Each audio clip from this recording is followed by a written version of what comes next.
Standing next to me is Danny Murtaugh, and we talked to the young man who turned it around for Pittsburgh, Steve Blass. It was after yesterday's ball game, and, well, he's kind of a nervous Steve, kid. the sixth game is now history. You just left the clubhouse. What's the mood, first of all? Well, we're a little bit down because we're within 7 outs of winning it all today, but I think everybody realizes what's involved, and we'll be ready to go again tomorrow. Now, you're the starting pitcher for the all-important seventh game. Do you have all your notes?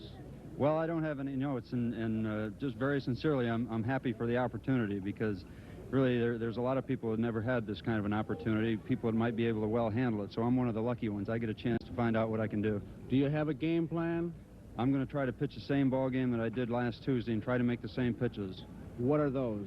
Well, try to keep the slider away from the right-handed hitters and away from the left-handed hitters, and try to set up the slider and the fastball with an overhand, slow, off-speed curveball.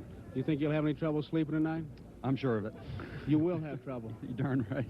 Steve, good luck to you. Great game today, a tremendous World Series, whatever happens, and now we just wait and see. That's right, and we'll take our chances. Danny, he was such a cool operator, I wouldn't figure him to be a nervous kid and not be able to sleep. Well, that's a good sign, Joe. It knows that he's mentally preparing himself for the ball game, and I think that anybody going into the seventh game of a World Series is going to be nervous, and I believe admitting it is winning half the battle. Is pretty much your ball club the same way? Yes, we're all ready. Are you going to, how about a meeting? Did you have one yesterday? Are you going to have one? Did you, or what? Well, Joe, normally we usually have 2 meetings on a day of a ball game. First, we'll have a meeting among all the players, and we'll discuss anything we may have learned or anything that we might do to help us win the ball game. And then our pitching and catchers will have a meeting with the pitching instructor at the head of it. No pep talk? Oh, no, they're going for the 7th game of the World Series. They're going for the World's Championship. These boys don't need any pep talk. They know what they're fighting to win. Danny, good luck to you. It's been a great World Series, and as the cliche goes, may the better team win. Thank you, Joe, and I appreciate that very much. Here in Baltimore, Maryland, it's overcast and windy. And the poor old Baltimore Orioles manager, Earl Weaver, is down to his last 20-game winner, Mike Cuellar. The Pittsburgh Pirates are going with a pitcher they think has been their best the last 2 months of the season, a right-hander, Steve Blass. And so the two teams who started spring training last February are now down to their final game in a one-game World Series.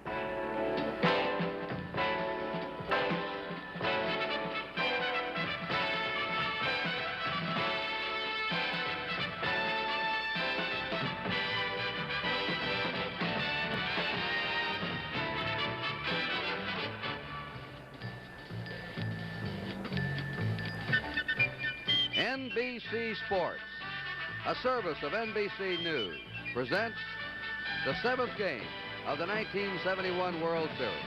The National League champions, the Pittsburgh Pirates, versus the American League champions, the Baltimore Orioles. Hi, everybody. Kurt Gowdy of the NBC Sports Department, Chuck Thompson, the telecaster and broadcaster of the Baltimore Orioles, and Tony Kubek of NBC roaming the stands for you. The two starters are already warming up. Once again, it's going to be Cuellar against Blass. We'll talk a little bit more about them. And we've had a late lineup change. It could be meaningful in this game. The Pirates have just moved Willie Stargell out of the cleanup position and dropped him to number 6. They have elevated Bob Robertson, their first baseman, into the cleanup spot, and they put Manny Sanguillen in the number 5 spot catching. Yesterday, and we've talked to a lot of writers, broadcasters, baseball people who have followed the World Series for years, and they all agree one of the most dramatic World Series games they've ever seen. There were plots and subplots, a real thriller, that 10-inning victory, as the Orioles got back into it. So each team now has fought from behind. The Pirates over in Pittsburgh and Baltimore here, and we're down to the 7th game, and let's look at the starting pitchers now. Going for Pittsburgh will be the man that got Pittsburgh on the winning track in this series, Steve Blass, who pitched a brilliant 3-hitter at Pittsburgh. Blass won 15 and lost 10. He's typical of the Pittsburgh staff. They're trying to do it with 10 and 15 game winners against all the 20 game winners the Orioles have, and the Pirates have more than held their own. Starting for the Baltimore Orioles will be their 20 game winner, their crafty left-hander, 34-year-old Mike Cuellar, and Blass defeated him decisively in Game 3 of the World Series at Pittsburgh. So it's Cuellar against Blass for the championship. Both bullpens will be loaded, as you all know. And now let's get the slants from Baltimore's Chuck Thompson. Well, thank you very much, Kurt. And I Well, you know, you seldom get to this. The 7th game of the World Series is unlike anything else in sports, and I must confess I think I'm a little more nervous this afternoon than I was in Game 1. And the Baltimore side of it, I think Baltimore fans are feeling that maybe yesterday they saw a little bit of a comeback from Baltimore, not necessarily that they won the game. But things like they played their first errorless ball game. They were able to steal a base, take an extra base, and more importantly than anything else, able to shut out that outstanding Pittsburgh lineup for 7 innings. Able to do some of the things that brought them a championship in the American League. Able to do some things that the Pittsburgh Pirates' outstanding pitching has kept them from doing throughout the first 6 games. Game 7 of the 1971 World Series. I can't wait for it to start. And now down to Tony Kubek. With me, Brooks Robinson. And Brooks, there's always pressure in the World Series, an all-star game, pennant-clinching victories or any place else. But the Baltimore Orioles and Brooks Robinson has never been in a 7th game. How are you feeling? Well, I feel fine, Tony. I'm a little excited, and like they say, you can really feel it inside, and just the crowd here will make you feel it inside, and I just hope we have a good ball game. An entire season, playoffs, spring training, all boils down to this one game, the 7th game of the World Series. I guess that's the way it's supposed to be, Tony, but it's going to be an exciting ball game, and we worked long and hard, and we were #1 last year, and we got a chance to be #1 this year, and that's what we've been shooting for all year. Brooks Robinson, thank you so much. Good luck. Okay, Tony, thank you. Back upstairs. Good. Good luck. Good afternoon, ladies and gentlemen. Welcome to Baltimore's Memorial Stadium for the 7th game of the 1971 World Series. Here are the official lineups. First, the National League champion, Pittsburgh Pirates. Here is the manager of the Pirates, number 40, Danny Murtaugh. Batting first, playing second base, number 30, Dave Cash. Batting second, playing center field, number 15, Gene Clines. Batting third, playing right field, number 21, Roberto Clemente.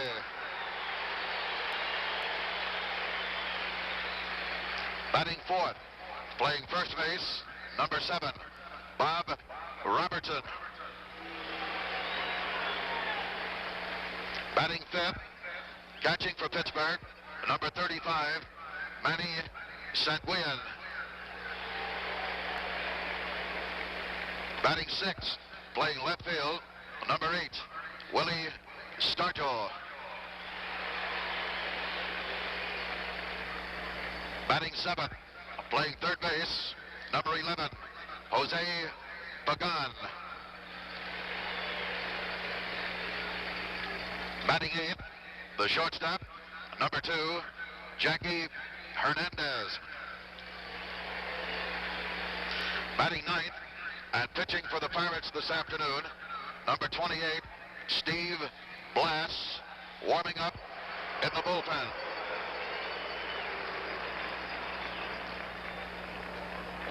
And here are the remaining players and coaches of the Pittsburgh Pirates.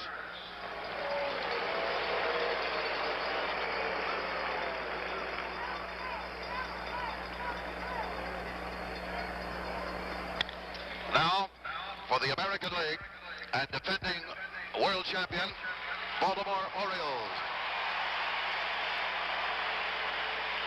Here is the manager of the Orioles, number 4, Earl Weaver.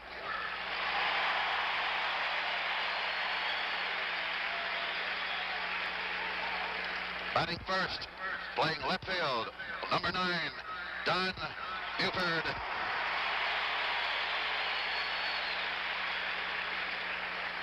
Batting second, playing second base, number 15, Dave Johnson.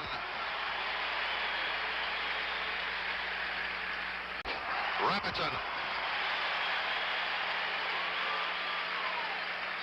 Batting fifth, playing center field, number 14, Merv Redmond. Batting sixth, playing third base, number 5, Brooks Robinson. Batting seventh, catching for Baltimore, number 10, Elrod Hendricks.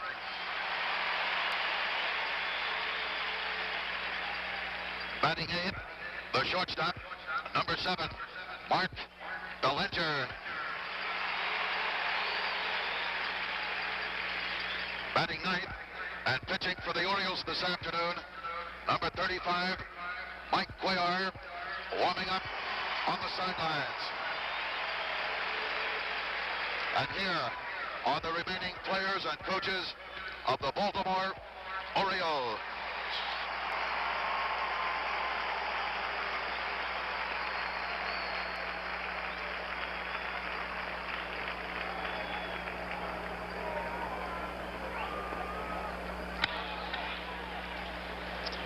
Ladies and gentlemen, please rise for our national anthem, which will be played by the 1st United States Army Band.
Might have wondered the shot of Elrod Hendricks why he had the bat in his hand. He was simulating a batter as Cuellar warmed up. So Hendricks did not come out of the dugout to be introduced along with the rest of his Baltimore teammates. And another oddity about the introduction, Earl Weaver gave a personal applause to each Oriole as they came out. I guess thanks, fellas, for a great season you gave me here. Win or lose today. Now the meeting at home plate. 6 umpires again. Nestor Shylock will be behind the plate. You're watching Cuellar warm up. He's taking extra warm up. He has trouble getting started sometimes. Ed Sudol will be umpiring at first. Johnny Rice at second. Vargo at third. Jim Odom umpiring the left field line. And John Kibler the right field line. The ceremonial first pitch today will be thrown out by our Secretary of State, William Rogers. Commissioner Bowie Kuhn hands him the ball. Elrod Hendricks, the catcher of the Orioles, ready to receive it. Good arm. Very good, Mr. Secretary.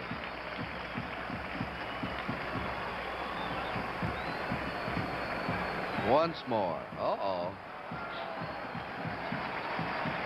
I guess that's the Secretary's blooper pitch. Well, the 7th and final game of the 1971 World Series being brought to you from Memorial Stadium in Baltimore as the Pittsburgh Pirates meet the Baltimore Orioles.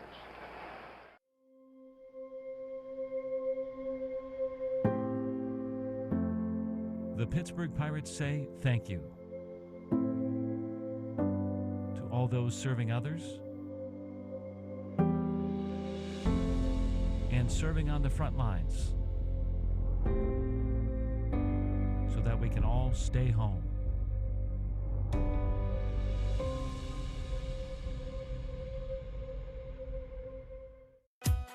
The world is talking about coronavirus, but it's hard to know what to listen to.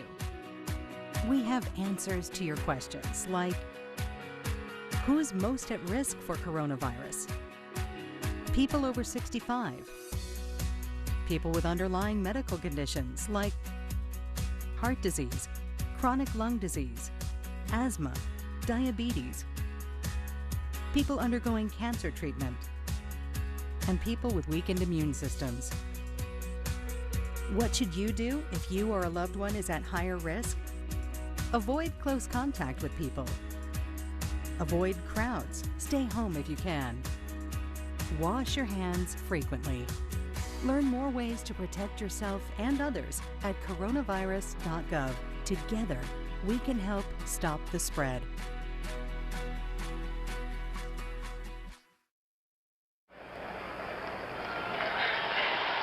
All right, the Orioles taking the field. Chuck Thompson will set him up defensively. Let me say, though, that the wind is a big factor today. A strong wind blowing from first toward third. Balls hit in the air to right field will be held up, and the wind could cause problems on fly balls and pop-ups. Mike Cuellar slowly moving to the mound, and here to take you on the play-by-play for the first part of the game, the Orioles voice, Chuck Thompson. Thank you very much, Kurt, and good afternoon, ladies and gentlemen. And again, the Oriole defensive infield, starting with Powell at first base, and second baseman Dave Johnson, shortstop Mark Belanger, and the third baseman Brooks Robinson. The outfield will have Don Buford in left field, Merv Rettenmund, the center fielder, and the right fielder Frank Robinson. Catching is Elrod Hendricks, and the pitcher will be Mike Cuellar. Cuellar, who started Game 3 in the Three River Stadium in Pittsburgh and had control problems, walking 6. But if you were with us through the warm-up and pre-game show, you heard manager Earl Weaver make the statement that he would take from Cuellar again today what he got in Pittsburgh, meaning that through 6 innings, but 2 runs. And of course, the Pirates broke the ball game open in Pittsburgh against Cuellar on a walk and error, and then Bob Robertson with a booming home run. And that may have had something to do, Kurt, with manager Murtaugh's thinking and the last-minute shuffle in the lineup that knocked Stargell out of the number 4 spot and replaced him with Bob Robertson and moved Manny Sanguillen from the number 7 position, or rather the number 6 position, up to the number 5 spot, and dropped Stargell down into the number 6 position. Well, here is Dave Cash, and that's the season average, and in this World Series, he is a 154 hitter with 4 hits in 26 trips, and against Cuellar, he went 1 for 3. We're underway on the strike call. And speaking of strikes and strikeouts, Cash, in 26 at-bats in this World Series, has not struck out. And he is the only regular without a strikeout. 1 ball and 1 strike. For those of you who did not watch Cuellar in Game 3, he possesses a full repertoire of pitches. He has the good curveball. He has one of the better screwballs in baseball, a fastball, and a slider. To Brooks Robinson, and that will be the first out in the final game.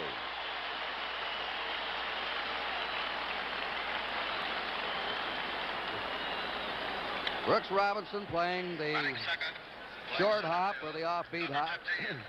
He cradles the ball sometimes like that up into his stomach. Makes his throw. Well, the Orioles are off to a good defensive start. And here's Gene Klein's, Chuck. Klein's a 143 hitter in the series, and that's his yearly mark, 308. And let's see, watch Rettenmund and left fielder Buford. It'll be the center fielder Rettenmund. And we have 2 down in the Pirate half of the first inning. Though it was not apparent on that fly ball, keep in mind the point that Kurt brought out a moment ago.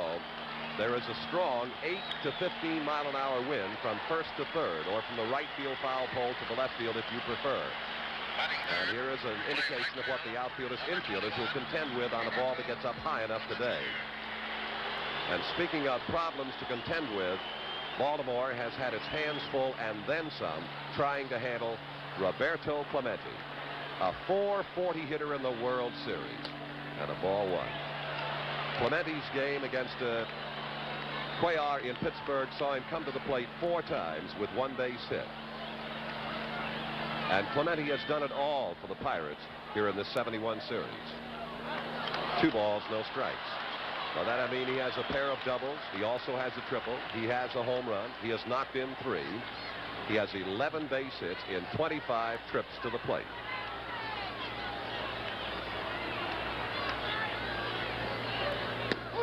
That's the slow curveball from Cuellar.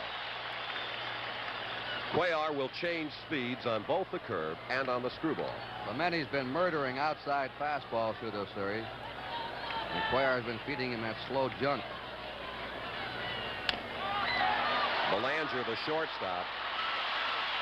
They've got him, and it is a 1-2-3 inning. No runs, no hits, no errors, and nobody left. At the end of a half inning of play, the score is Pittsburgh 0 and Baltimore coming to bat.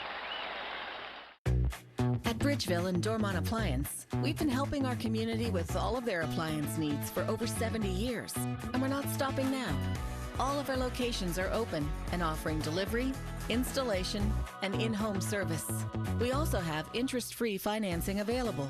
Please give us a call, shop on our website, or make an appointment to visit one of our showrooms. We make appliance shopping easy at Bridgeville and Dormont Appliance. What if we told you that you could buy or sell your vehicle with just a couple of clicks? You can at Barrel.com. Barrel.com gives you the outstanding experience you find in our showrooms with the convenience of online shopping. Buy online and click for delivery. Or start online and collect your vehicle at one of our 12 locations. Selling your vehicle? Get an instant offer, then drop your vehicle off. Or we'll pick it up for you. Your next vehicle's just a click away. Find it today at Barrel.com. Now quickly we'll take a look at the Pirate defense for you. First baseman Bob Robertson, and the outstanding Norm Cash, Pittsburgh second baseman, Hernandez, the shortstop, and at third base it'll be Jose Pagan. The outfield will have Stargell in left, Rich Kleins, the center fielder, and Mr. Roberto Clemente in right field. And behind the plate we have Manny Sanguillen, and on the mound Steve Blass. And in Game 3 in Pittsburgh, he twirled a 3-hitter against the Orioles. Frank Robinson had 2 hits and 4 trips. And one of those was a home run, and that was the only run that Blass allowed the Orioles that day. And I guess when people think back over this 1971 World Series, I think a lot of people will say that Blass, perhaps more than anyone else, turned the series around. I believe I said Norm Cash for the Pirate second baseman. Excuse me, and I thank you for the correction. It is Dave Cash, of course. Thank you. And here's a fella, Chuck Buford, in the middle of everything yesterday. On base 4 times, made a big throw to second. He played some games. Ellie is a .250 hitter in the World Series. Went 0 for 4 against Blass in Pittsburgh. And the ball 1.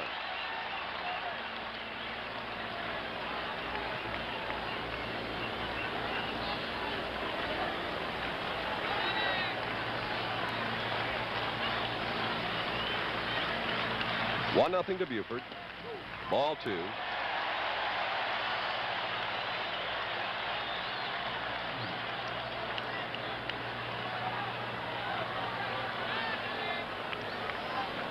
Two balls, no strikes to Buford, who will be followed by the man you're looking at now, Dave Johnson, in the on-deck circle. The take on and the strike. 2 balls, 1 strike to Buford.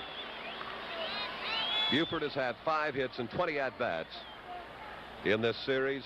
3 of the 5 have been extra base hits, a double and a pair of home runs, and a .250 average against Pirate pitching in the series. The 2-1. Good breaking stuff from Steve Blass. 2 balls, 2 strikes.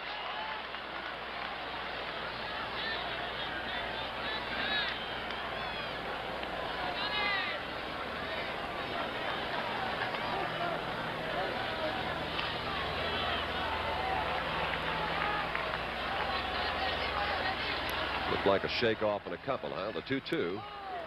And you heard him talking earlier in the pre-game show today that he intended to try and set up the fastball and the slider with that pitch that he just missed with, the slow overhand curveball that fills the count 3-2 to Buford. He missed again. A leadoff walk to Buford. In his complete game victory in Pittsburgh, Blass walked only 2 Orioles. Now he walks leadoff hitter Buford. To talk to the Pittsburgh players, their manager and coaching staff, they think a lot of Dave Johnson. They all respect him. They think he's the most underrated player in the Baltimore lineup. Very high in praise of him. Kurt, I think I would agree with that appraisal of Dave Johnson. He certainly does not or has not gotten the credit that he has deserved as an Oriole. That was a fastball on a count ball 1 now to Johnson. His series batting average is 174, 4 hits and 23 trips. And when last he faced Blass in Pittsburgh, he was 0 for 3. And of course, he had a very big hit to Baltimore yesterday. That's the lead of Buford at first.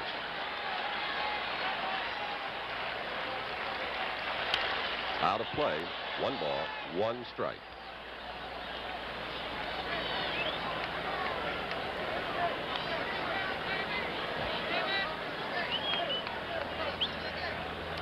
The on-deck batter, Boog Powell.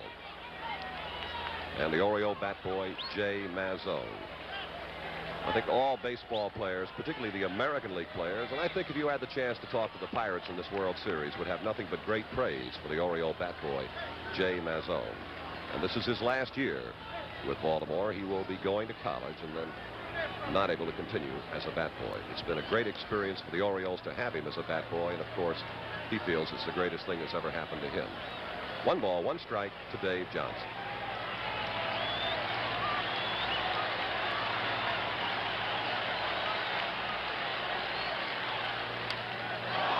The bunt.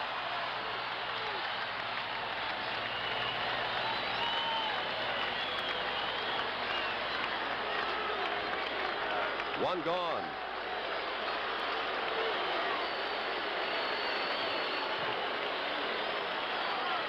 As you have mentioned, any baseball fan, of course, only too well aware that the 7th game of a World Series is just like no other game that you're going to see.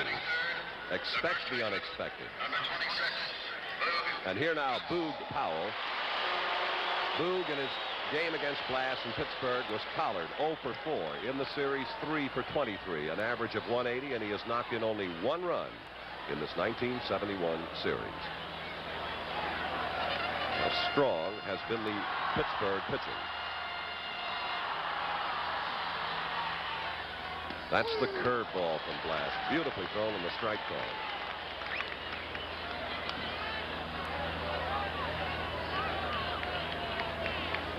You were a little bit late joining us. Don Buford opened the game with a base on ball, stayed there as Johnson popped out on the bunt. The Pirates were 3 up and 3 down against Cuellar. Foul ball, foul ball. That's the hardest ball Powell's hit in the series. He did have all of that, Kirk, but well out in front of the pitch. It was foul the second it left the bat.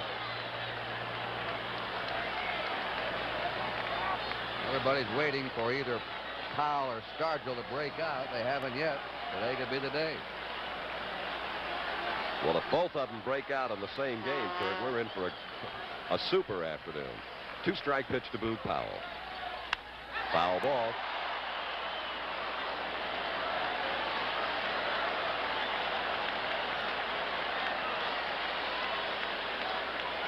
You see the wrist bandages on Boog Powell, and you know about his hand problem. And one of the he does it a lot, hurts it, re-injures it, checking a swing. But truthfully, he does that right wrist more harm sliding than any other way. He just cannot avoid putting that hand down, and he gives it an awful jar every time he slides. The Orioles have given him all sorts of things to carry in that hand as a base runner, and he still puts the hand down.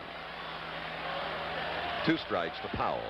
1 out, Buford at first. Look now, 1 and 2.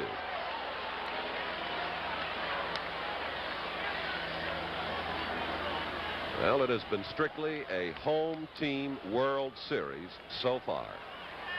The Pirates have won every game played in Pittsburgh. The Orioles have won every game played in Baltimore. And now time, Earl Weaver is on his way. And there is something that needs to be straightened out right now. And from my vantage point, I would not care to make a guess. But Nestor Shylock wants to see Danny Murtaugh perhaps or Verdon, and it appears that it involves pitcher Steve Blass. I don't know whether it's something in the uniform. We've had examples of torn sleeves, white undershirt.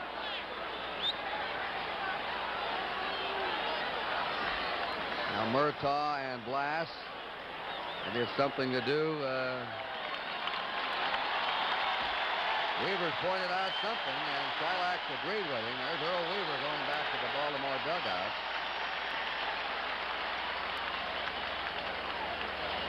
While they do this, we'll tell you the telecast presented by authority of Major League Baseball, intended solely for the private, non-commercial use of our audience.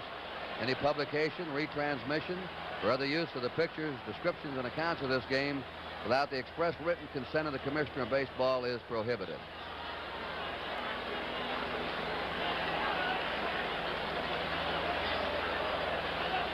They kept looking at the mound, Chuck. I wish I could make the intelligent guess, but I really can't. And I think perhaps the best thing to do is just wait until we get the information from downstairs, and then we'll definitely know what this protest was all about.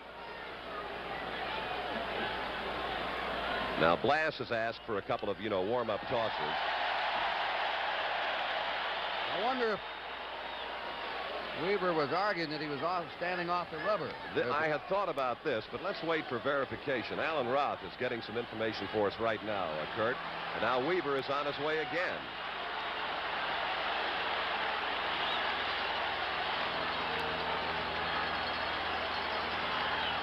That is exactly correct, Kurt Gowdy. That's what Weaver's protest was, that Blass was not in contact with the rubber, that he was pitching off the first base side of it, apparently. And 1 foot has to be on that rubber.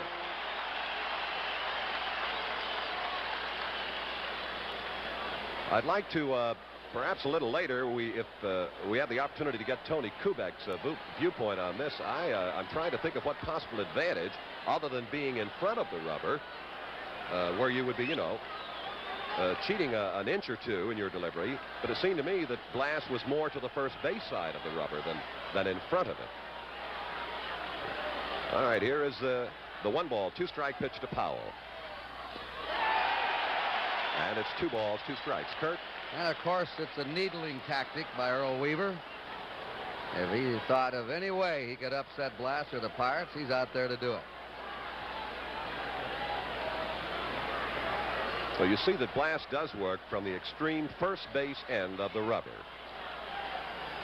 And the 2-2 to Powell. There's that curve, and he just has not been able to get it over consistently. Of course, he's only faced 3 men. 3-2 now. That's his important pitch. He must get that slow curve over. When he does, he's really rough. That's really his changeup. Now, here is a good close-up shot, and quite obviously, Blass is exactly where he is supposed to be, in contact with the rubber. And this is the payoff. 3-2 pitch to Powell. Buford at first and 1 out. They hold Buford, and Powell strikes out. Now to Tony Kubek. Actually, what was happening is Earl Weaver was talking about a few things. He thought he was going to his mouth too much. He was not stopping with a man on first base, but mainly they had noted in the first ball game that Blass was digging a hole toward the first base side of the pitcher's rubber, off the pitcher rubbing surface.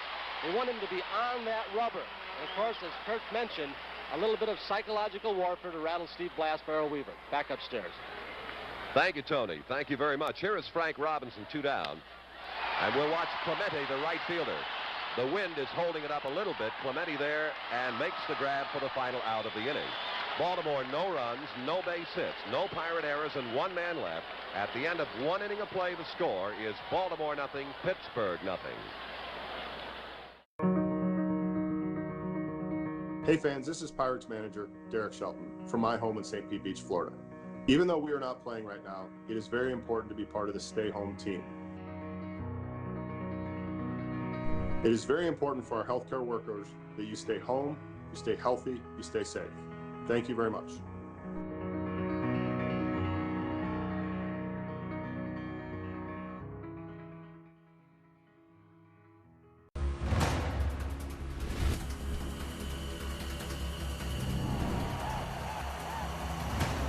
And the Panthers have scored.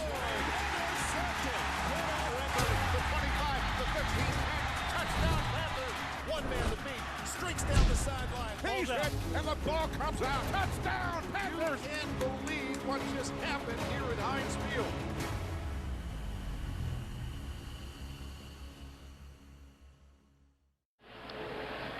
Well, in the Pittsburgh half of the 2nd inning, The number 4 hitter will be Bob Robertson. He will be followed by Manny Sanguillen, and then it will be Willie Stargell. Now, the original order that Danny Murtaugh posted had Stargell batting 4, Robertson 5, and Sanguillen 6. He changed just moments before the game, and now it's Robertson 4, Sanguillen 5, and Stargell 6. I think he wanted to get Robertson up behind Clemente. Robertson with 5 RBIs leads the Pirates in knocking in runs in this series. And against Cuellar in Pittsburgh, he went 1 for 4, but it was a 3-run home run. Yep. One pitch and a line shot into the glove of Brooks Robinson. 1 away. And now Manny Sanguillen. And Sanguillen, against Cuellar in Pittsburgh, had the good afternoon with 2 hits and 3 trips. And an outstanding series for this very fine young catcher, Manny Sanguillen. He is hitting .360 in the series. Has 1 extra base hit, a double, and he's also stolen 2 bases.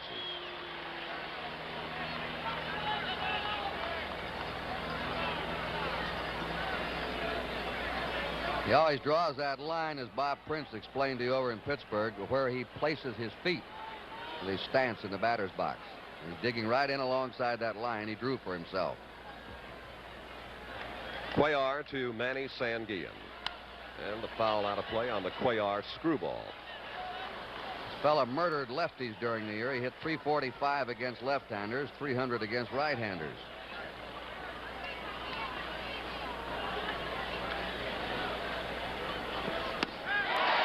The hard screwball from Cuellar. Cuellar, though, is not a normal left-hander. When he throws that screwball, it breaks away from a right-hander. Now the 2-strike pitch to Sanguillen. Out of play.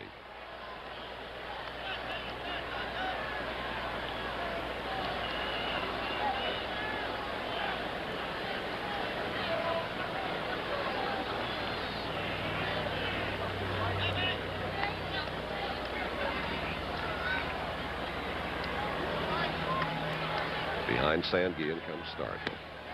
Not a screw, Genie missed.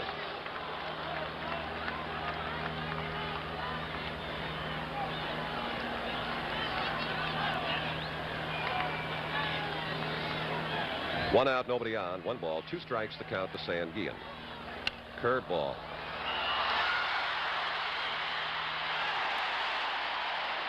Five in a row now.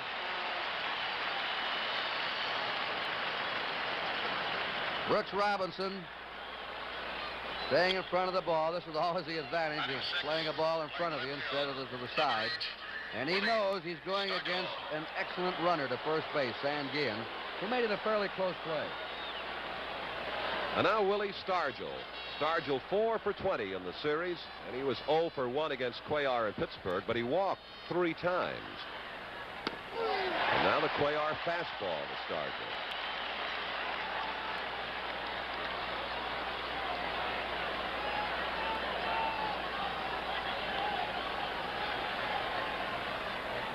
And another fastball. Strike 2.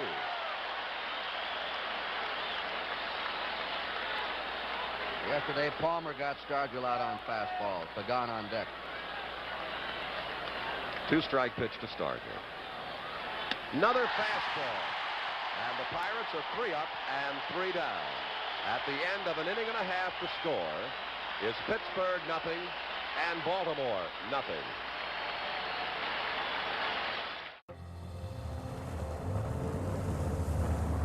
I've always been drawn to those careers where I can help people.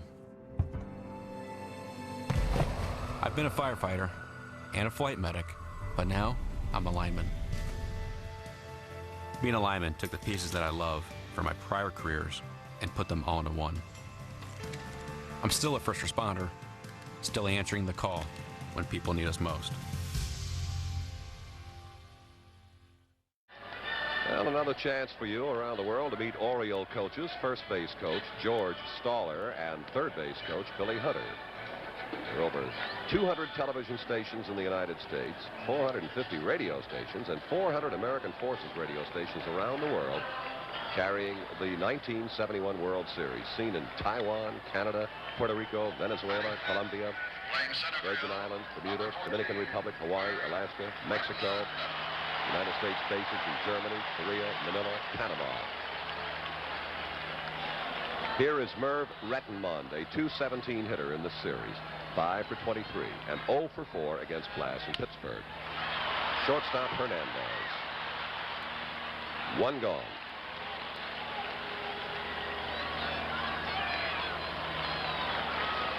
One of the heroes in the Orioles' victory in Game 6 is at the plate now, Brooks Robinson.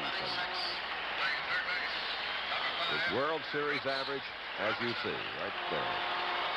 No extra base hits, but 5 runs batted in. Good fastball from Blass.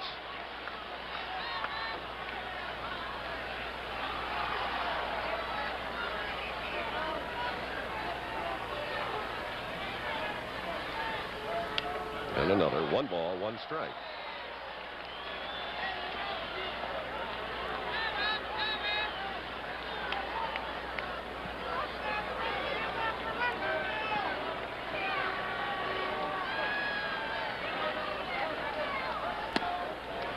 Two balls and a strike to Brooks Robinson. Blass used to have trouble with his fielding. He sometimes came off the mound and would be hit in the rear by a line drive. They finally got him to balance himself when he came off the mound to be able to field going either way. And a ball 3.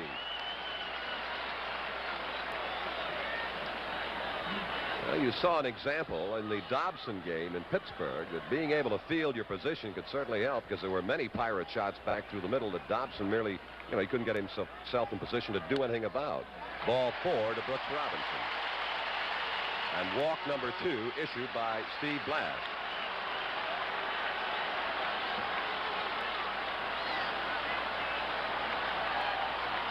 The batter will be Elrod Hendricks. He is hitting 188 in the series, 3 hits and 16 trips, and his effort against Blass in Pittsburgh, he was collared in 3 trips, and that was his seasonal mark we just looked at. And you notice that Robertson does not hold with Robinson at first base. Good breaking stuff, strike.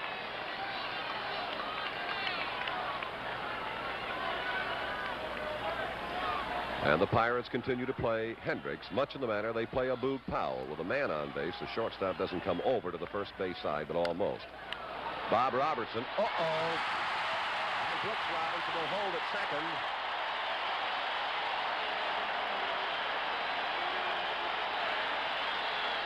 Error to the first baseman, Bob Robertson. Now watch this hop to Bob Robertson. He's been steady as a rock down there. He was watching that second hop. Looked like it skidded on him. It came up higher than he thought it would, but Robertson played. He's been a standout at first base, and he kept this play right here.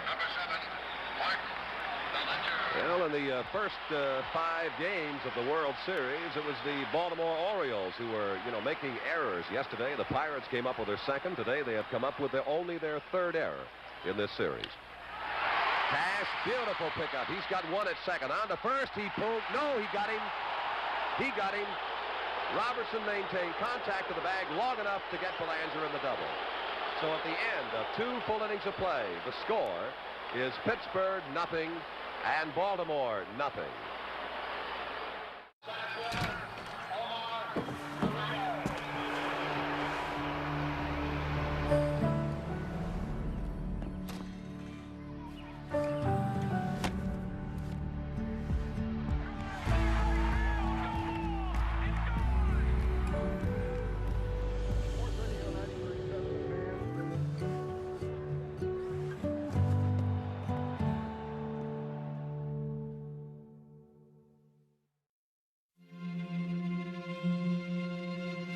We're here early before they wake up. We stay late, we stay informed, we invest in the latest technology. We take the time to train the next generation of doctors and nurses. We work together to make sure we heal their bodies and their minds.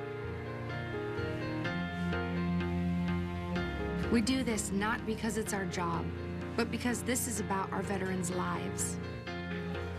This is our mission.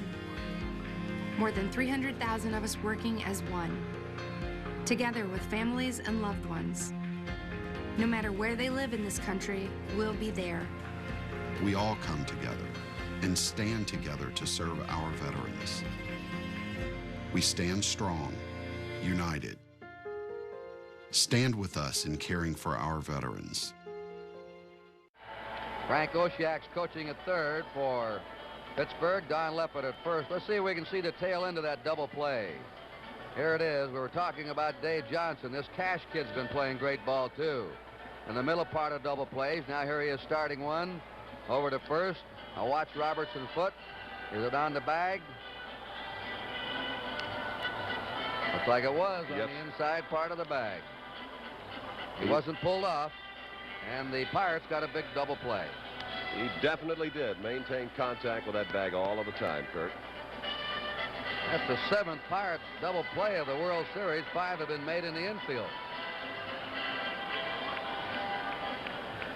To the top of the third inning in Memorial Stadium in Baltimore, the final game of the 1971 series. Jose Pagan. And Pagan in the series, a .250 hitter, and that's his seasonal mark you're looking at right now. And against Cuellar, Pagan had a good ball game. He had 2 hits and 3 trips. He's 3 for 12 in this series. Ball 1. To the top of the third inning in Memorial Stadium in Baltimore, the final game of the 1971 series. Jose Pagan. And Pagan in the series, a .250 hitter, and that's his seasonal mark you're looking at right now. And against Cuellar, Pagan had a good ball game. He had 2 hits and 3 trips. He's 3 for 12 in this series. Ball 1. Cuellar has retired the first 6 Pirates he has seen.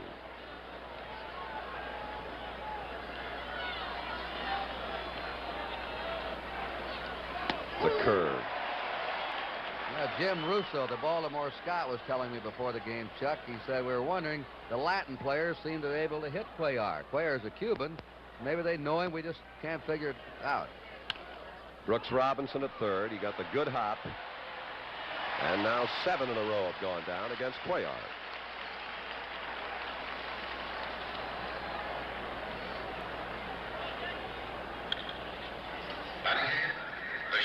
Shortstop Jackie Hernandez.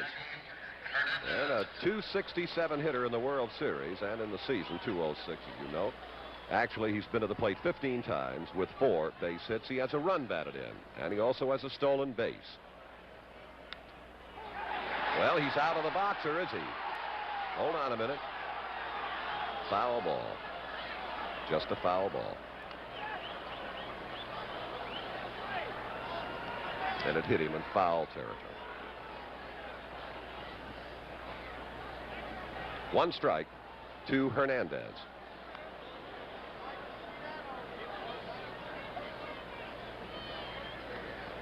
And they want Shylock to take a look at the ball, see if it was scarred in any way blemished on the bunt.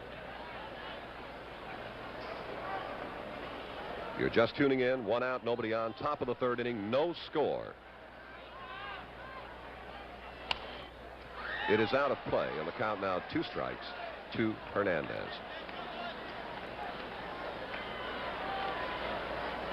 And Cuellar has maintained this sort of a pattern against the Pirates in the early innings. He has gotten ahead of the hitters and stayed there. 2-strike pitch. Out of the ground foul is off the first base side. 2 strikes the count to Hernandez. And Blass will be due behind Hernandez.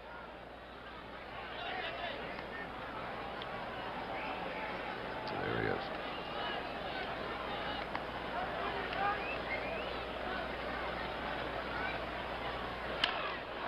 Frank Robinson tracking in right field. 2 down.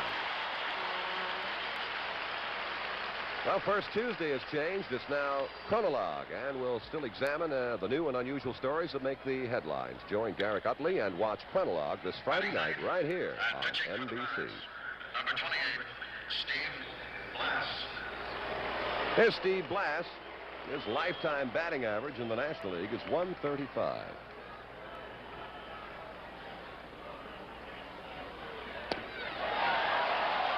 Well, you must admit that Steve really had himself a pretty good cut. Strike one.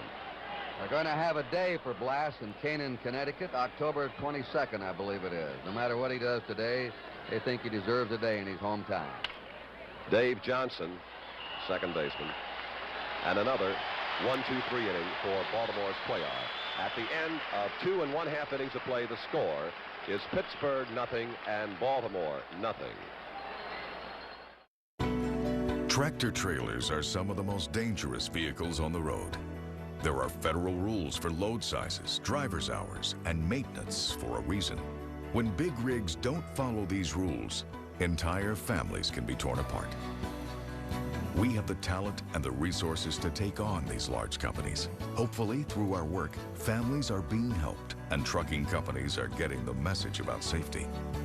Bordas and Bordas, fighting for justice.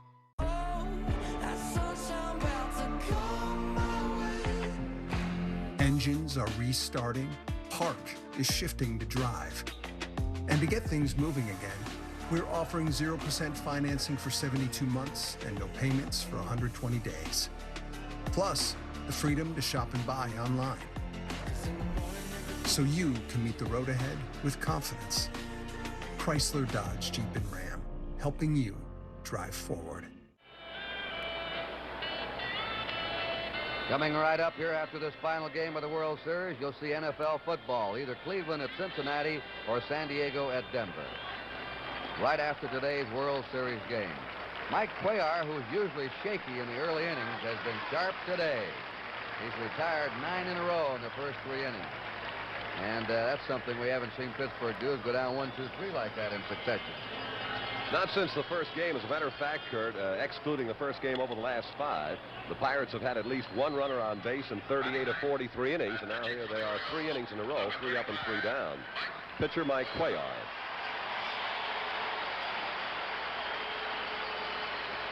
That's the average for Cuellar on the year. Ball 1. Now, Blass, who walked but 2 Orioles in 9 innings of a 5-1 triumph in Pittsburgh, has already issued 2 walks. 1-1.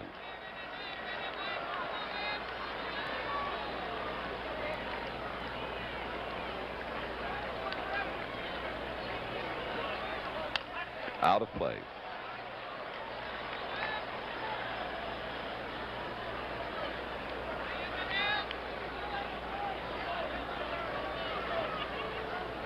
Top of the batting order, that's Buford in the on-deck circle. 1-2 to Cuellar. Blass picks up strikeout number 2.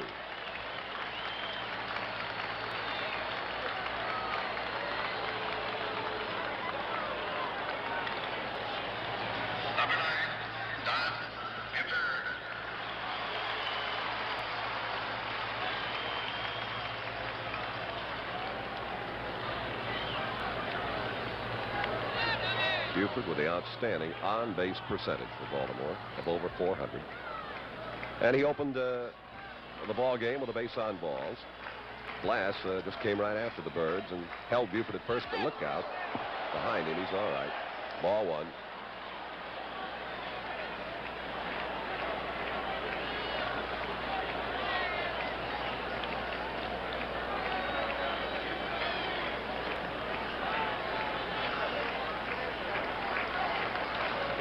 One nothing to Buford. 1-1.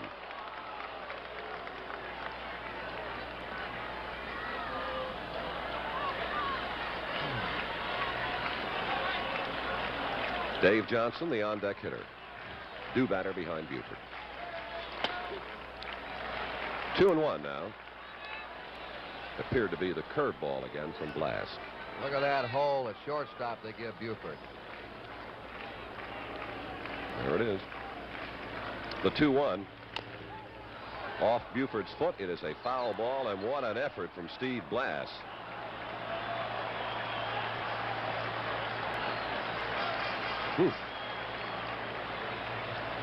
Like the old gas house game. Pepper Martin sliding into a bag. Well, if you'll not do it in the 7th game of the series, you'll not do it anywhere. Fine effort from Blass. The count, 2 balls, 2 strikes to Buford. And Steve seems to be okay.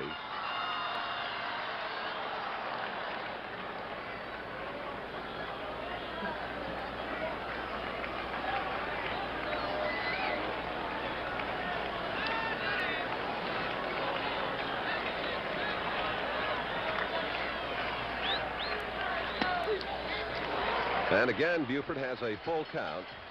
3 balls, 2 strikes, 1 out, nobody on, and no score in the last of the 3rd, game 7. Foul ball.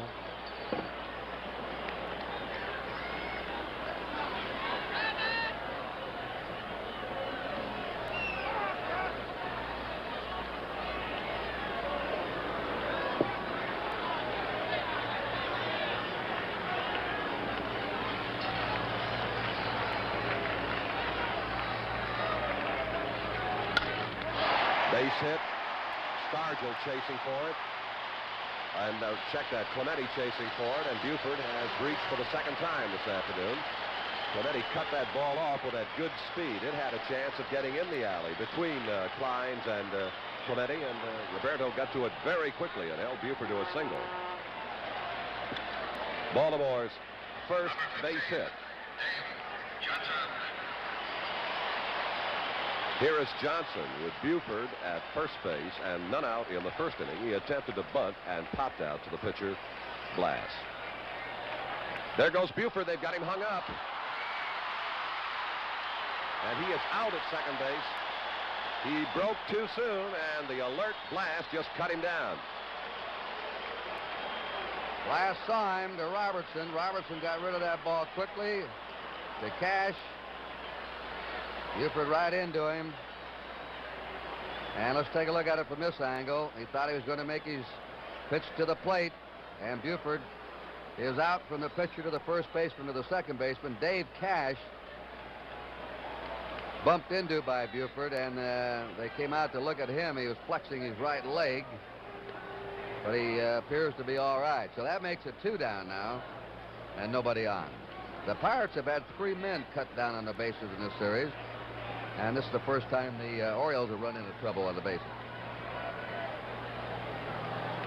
So with 2 down and nobody on, Johnson waiting the first one from Steve Blass. Oh, what a fine play from Pagan. And the final out of the inning. Baltimore, no runs, 1 base hit, no Pirate errors, nobody left. At the end of 3 complete. The score is Pittsburgh 0 and Baltimore 0. Times are hard right now, but Pittsburghers are tough, and we always get through it. We want you to know we're here when you need us most. Call Dugan & Associates, 888-99-DUGAN. Swinging a deep fly ball to right, and Josh Bell has hit another one out of here. And welcome to PNC Park. Kevin Newman, his 2nd home run of the game, just won it. Raise the Jolly Roger.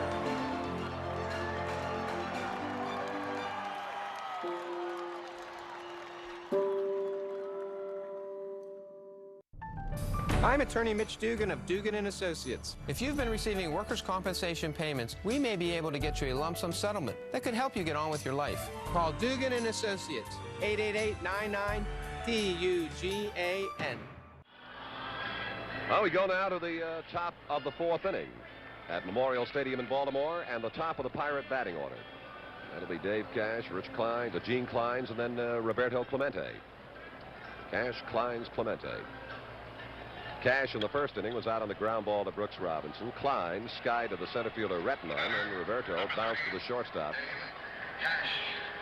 Mark Belanger.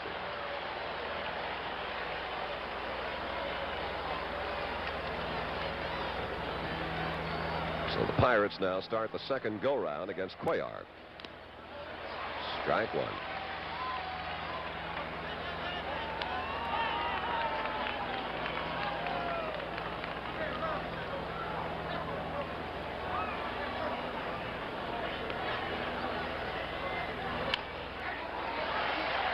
Dave Johnson reaches, and now the Pirates have sent 10 up, and Cuellar has retired 10 in a row.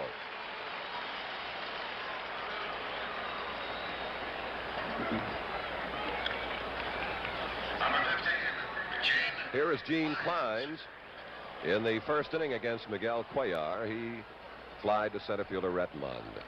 Had the dandy year at 308. Speed to burn.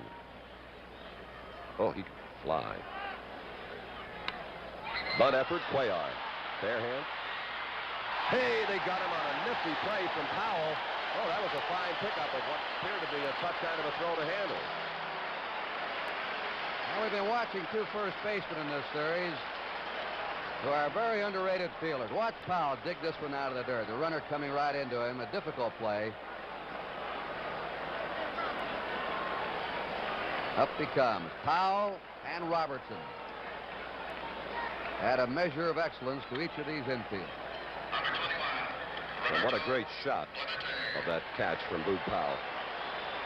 Here is Roberto Clemente against Cuellar in the first inning. He grounded to short.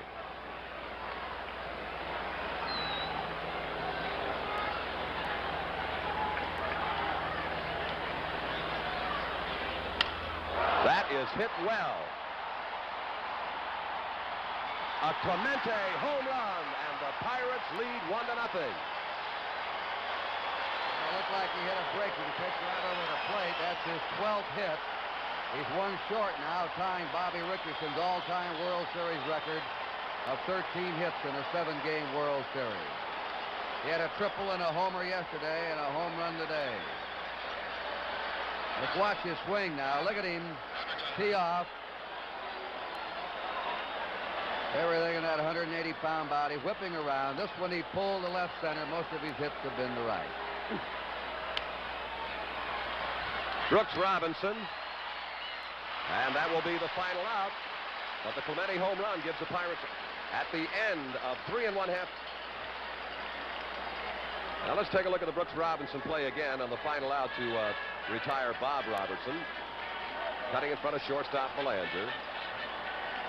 And the recovery in the throw to first. And so at the end of 3 1/2 innings of play, it is Pittsburgh 1 and Baltimore nothing.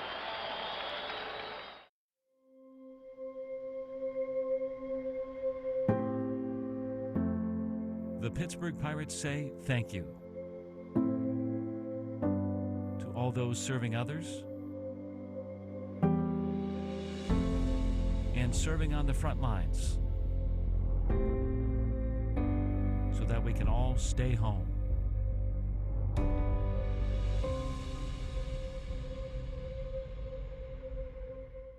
I noticed when Clemente went to his position in right, he's got quite a rooting section out there in right field. There are a few hundred Pittsburgh fans right above him, and they gave him a standing ovation. They have Pittsburgh banners and caps on out there. And if he doesn't deserve one, I'd like to find somebody who does. That's a ball one to Boog Powell. There are a lot of adjectives you could use to describe Roberto Clemente. He just lets that bat and overall brilliance to a point in all departments of baseball. Throwing, running, fielding, hitting. Let's see if it stays in play. Coming on is Pagan. Look out, and he could not get to it. And as we have mentioned and have shown you, the Pirates overshift on Powell, of course, gave Pagan a tremendous amount of real estate to cover in an effort to get near that foul ball. And about Pagan, in Game 5, he played brilliantly at third base, and he's made an outstanding play already in this series. So he has given the Pirates some real sparkle there at third. He had to come from about the shortstop's position or in the hole off into foul ground in a chase for the Powell foul ball. And second baseman Cash is there. One away.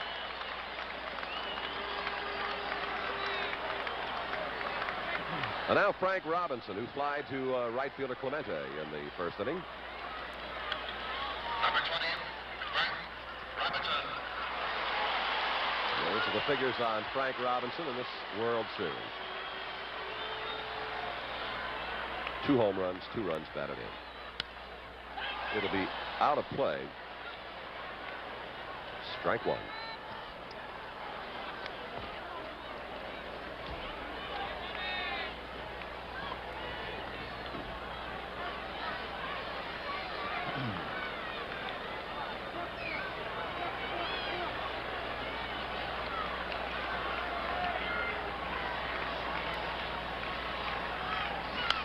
Out of play.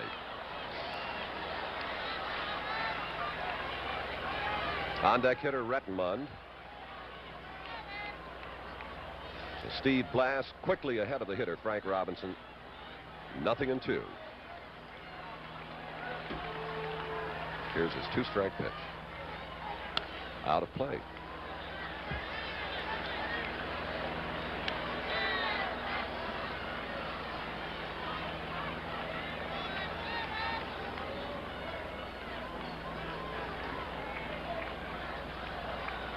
Both Blass and Cuellar pitching one-hitters through the opening innings. The one hit off Cuellar, the home run by Clemente accounting for the Pirate. Beautiful curveball from Blass. And he picks up strikeout number 3, his 3rd strikeout. This is an important pitch for Blass. This is a slow curve, and he uses it as his changeup. He was having trouble getting it over in the first couple of innings, but he had Robinson way off his timing. Now, if he gets this pitch over, along with the fastball he has in a slider, he's going to be tough.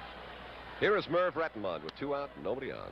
And Chuck, all the Orioles have told us that Blass has had the best stuff of the Pirate pitchers they've hit against. Absolutely. 1-0 to Rettenmund. The Pirates have scored first in 5 of the 7 games.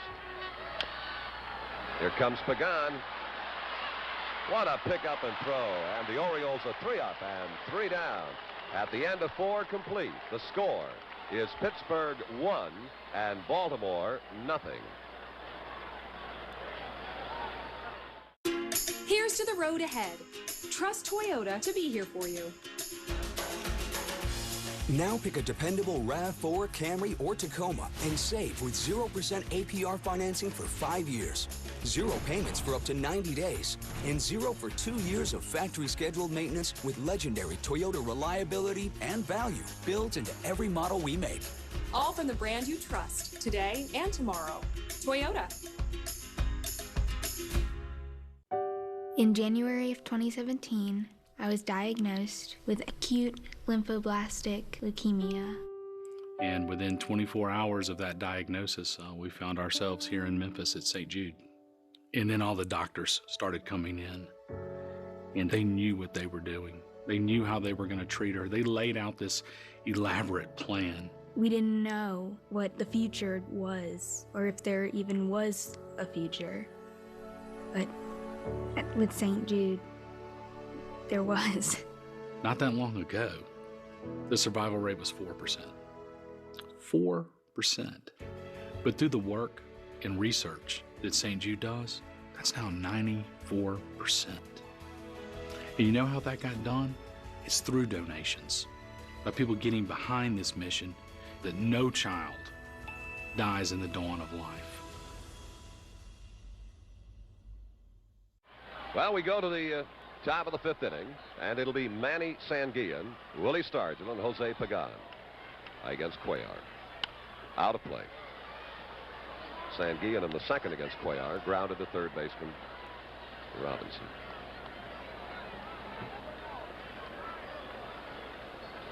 It's a very interesting message, Sanguillen, the toughest Pirate to fan. 2 strikes.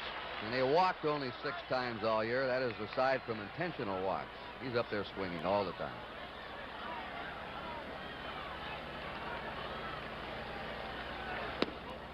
One ball, 2 strikes. He also believes in that old baseball theory, swing hard just in case you happen to hit the ball. He really takes some great cuts.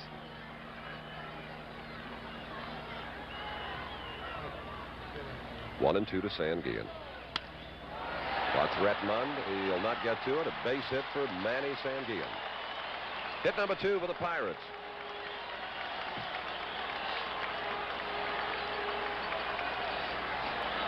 And now Willie Stargell. The last time he faced Cuellar in the second inning, Cuellar just went right after him with fastballs and struck him out.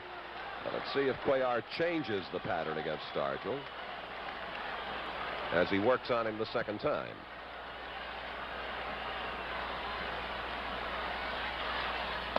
No, fastball low, ball one.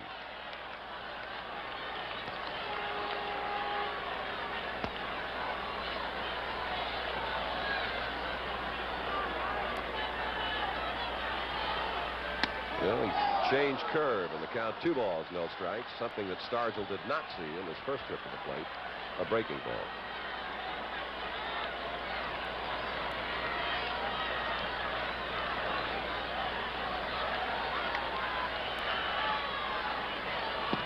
Ball 3. Cuellar now behind to Stargell. Through the early innings, as you are well aware, one thing Cuellar did was to stay ahead of the hitters. Now here on the top of the 5th, so he got ahead of Sanguillen. He lost him on the base hit to center and now trails 3 balls, no strikes to Stargell. 3-1. And I would think this would be a tough pitch for Cuellar to make to Stargell. 3 balls, 1 strike. Nobody out, and Sanguillen at first.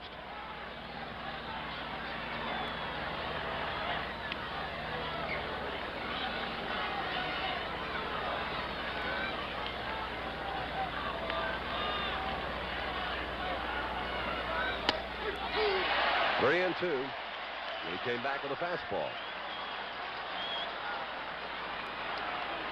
Now with the good running Sanguillen at first base, Pirates leading at 1-0.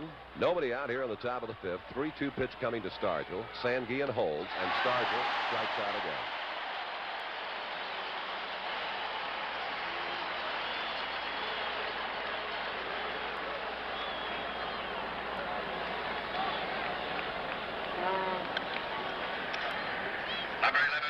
And the batter now, Jose Pagan. Grounded to third base in the 3rd inning.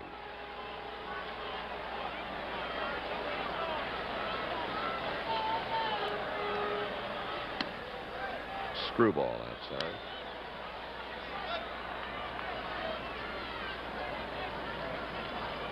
Base runner Sanguillen at first. Now the 1-0 pitch to Pagan. Belanger. Yes, sir. The call at second base is out. Belanger has unusual range, and he really gets over here in the hole. Hernandez made this kind of a play over in Pittsburgh. Look at that throw right there. Just in time. Sanguillen argued, but he's there. Here comes Sanguillen into the bag.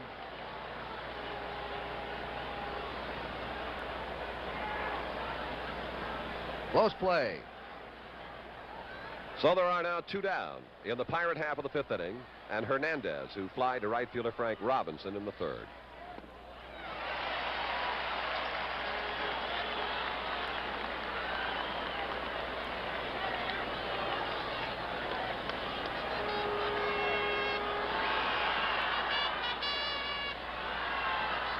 Pagan, first base. 2 out. Pirates leading 1-0. Hernandez refused to chase that one. 1 ball and 1 strike.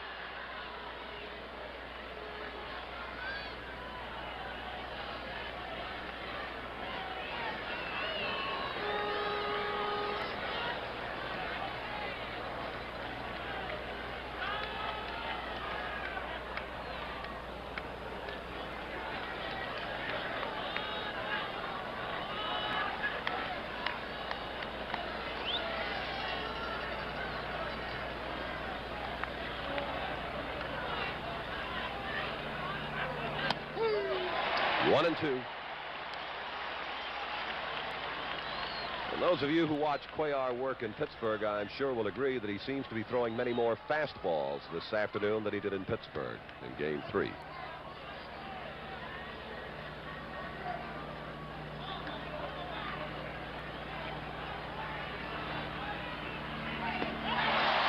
And that That's it for the Pirates in their half of the fifth inning. No runs, one base hit, no Oriole errors, one man left. At the end of 4 1/2 innings of play, the score is Pittsburgh 1 and Baltimore nothing.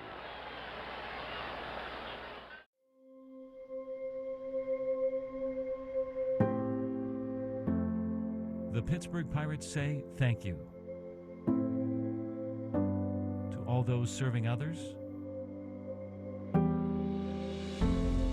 and serving on the front lines so that we can all stay home.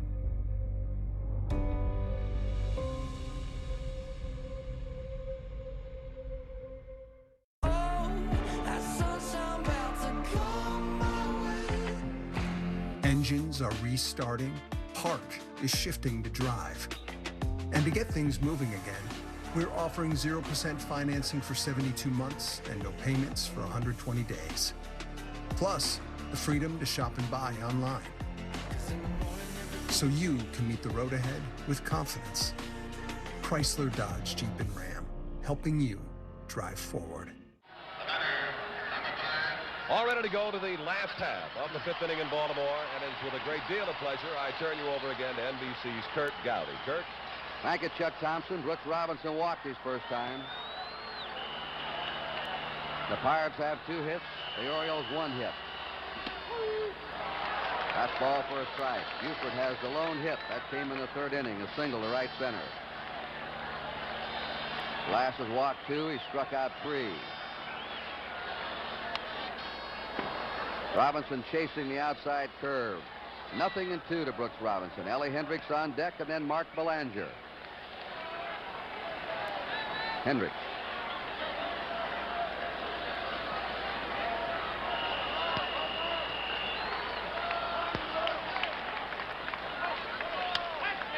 There's a fly ball that Clemente is waiting for.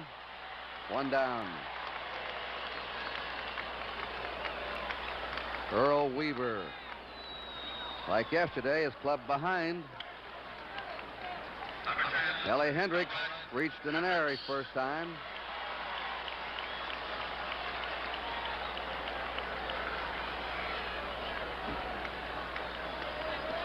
He's 3 out of 17 in this series. Aside from Buford, when he switched hits, the Pirates have stopped the Orioles' left-handed batting. Powell and Hendricks. And they have that shift on again.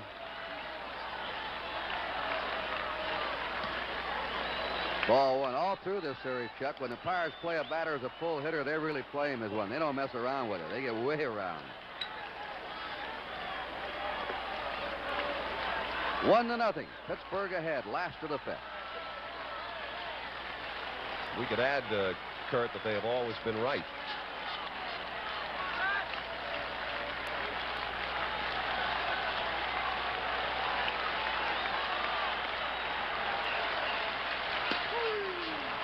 A ball and a strike to Hendricks.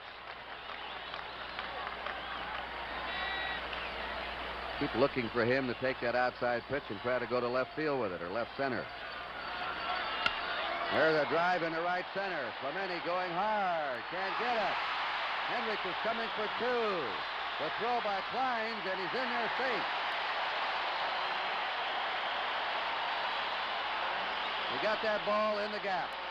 Again, we'll watch Clemente in right field. He did it. He was able to cut it off on the drive that was hit in there by Buford in the 3rd inning, but this one he just couldn't get to.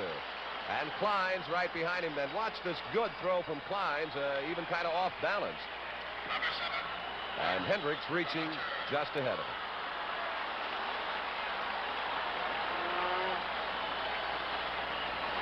Mark Belanger wrapped into a double play his first time. Hendricks at second. 1 out. Pittsburgh ahead 1-0. Last of the 5th inning.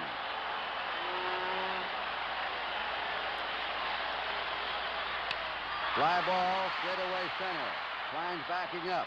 Hendricks tagging at second. He's not coming. The throw comes into the shortstop, Hernandez.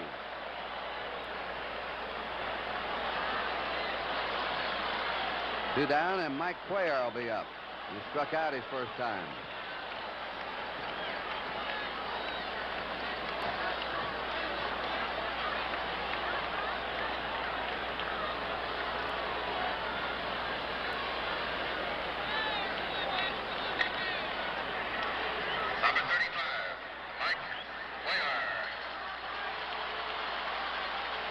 Blass looking around to see if his teammates are set. He said something to Bob Robertson at first base.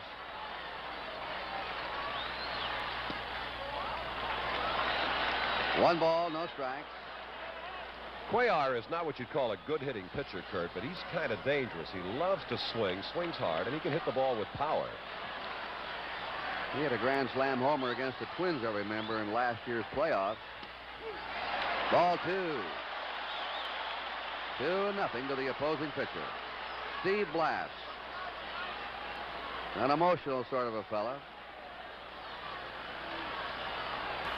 Has some good quips.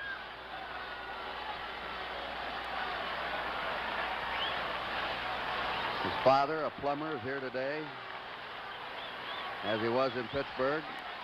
The 2-0 delivery. A strike. 2-1.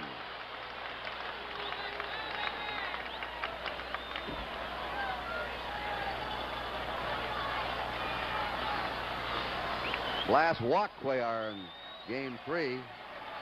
The 2-1 delivery. Strike 2, 2-2 to Cuellar.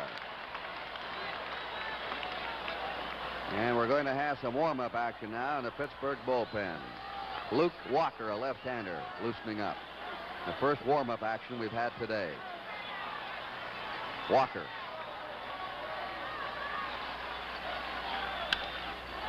That's a foul headed in back of the Oriole dugout, not a play.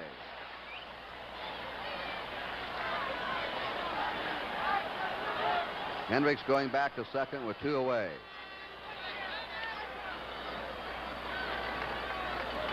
They're estimating that the winner's share of this World Series will be around 20,000, 18 to 20,000. The loser will get around 14 to 16,000 apiece. A rich payoff. The 2-2 pitch. Quick free, he's out of there. And that's the 4th strikeout for Steve Blass. In the 5th, the Orioles, no runs, 1 hit, no errors, 1 left. At the end of 5, Pittsburgh 1, Baltimore nothing. I wanted more from my COPD medicine. That's why I've got the power of 1, 2, 3 medicines with Trelegy. The only FDA-approved once daily 3-in-1 COPD treatment. Trelegy, the power of 1, 2, 3. Trelegy, 1, 2, 3. Trelegy. With Trelegy and the power of 1, 2, 3, I'm breathing better. Trelegy works 3 ways: to open airways, keep them open, and reduce inflammation for 24 hours of better breathing. Trelegy won't replace a rescue inhaler for sudden breathing problems. Trelegy is not for asthma. Tell your doctor if you have a heart condition or high blood pressure before taking it. Do not take Trelegy more than prescribed. Trelegy may increase your risk of thrush, pneumonia, and osteoporosis. Call your doctor if worsened breathing, chest pain, mouth or tongue swelling, problems urinating, vision changes, or eye pain occur. Think your COPD medicine is doing enough? Maybe you should think again. Ask your doctor about once daily Trelegy. We know times are hard, and we're here for you. Find support at Trelegy.com. One of the Baltimore groundkeepers, Linda Wareheim, with her little act at the end of the 5th inning, brushing off Brooks Robinson's shoes. Third base, and here's a little brush off to umpire Ed Vargo. Steve Blass leads off in the 6th inning for the Pirates. Fouls it away. Blass grounded out his first time. We'll go up to the top of the order and pick up Dave Cash and Gene Klein. Cuellar and Blass hooked up here in a brilliant pitching duel on a slate gray day in Baltimore. To the mound.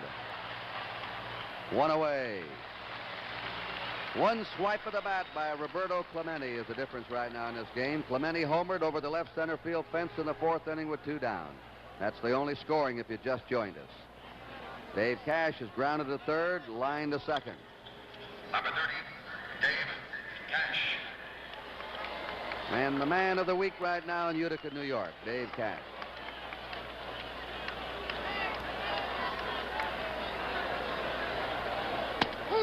Strike. He hasn't hit much in this series, but he's played his position brilliantly. Especially on the middle of double plays, getting out of the way of rolling blocks. Punches it foul to right field. 0-2 to Cash.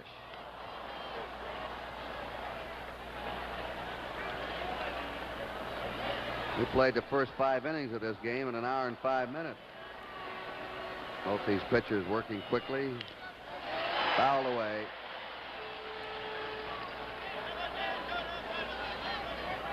Cuellar, like Palmer, doesn't mess around on the mound. He likes to work in a hurry.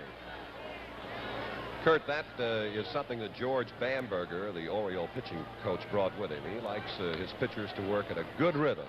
He figures their concentration stays a lot better that way. 1 out, nobody on. 2-strike delivery. Fouled again. They talk about speeding up the game. The best way to speed it up is what Cuellar is doing and Palmer did yesterday. They really make a game move.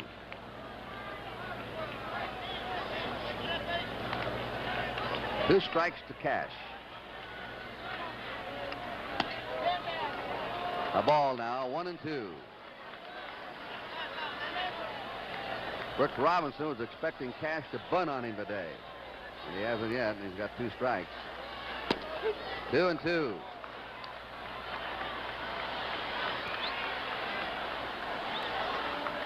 Cuellar, 34 years old, a native of Cuba. His teammates call him Crazy Horse. That's his nickname. Struck him out on an off-speed pitch.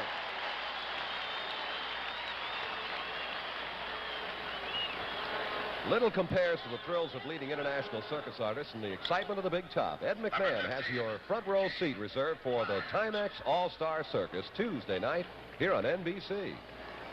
Dave Cash just struck out for the first time in the series, so at least one regular now, or every regular in both clubs has struck out at least once. 0-1 decline to his fly to center and bounce to the pitcher. 1 run, 2 hits for Pittsburgh. No runs, 2 hits for Baltimore, 6th inning. 2 down for the Pirates, and the base is empty. Through ball breaking away. Klein's had a great year against lefties. There's Clemente on deck.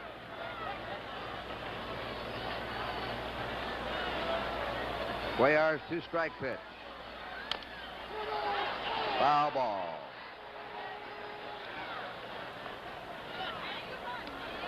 This is Cuellar's 6th World Series start. He's won 2, lost 1 in World Series competition.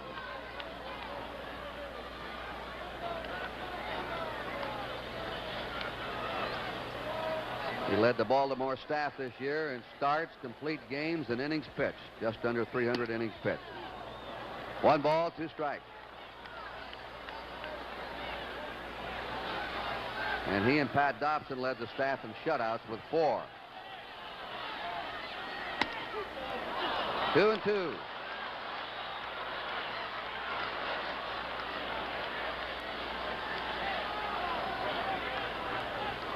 Two away, nobody on. There's that Sloan again. 2 strikeouts that inning for Cuellar. 3 up, 3 down for the Pirates at the end of 5.5. It's Pittsburgh 1, Baltimore nothing.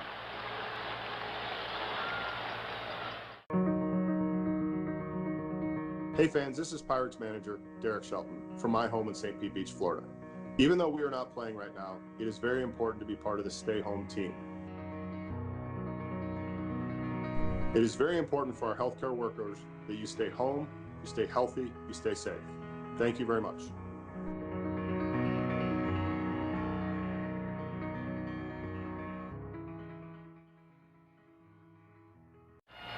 Don Buford has been on base 6 times now, and his last 7 times up.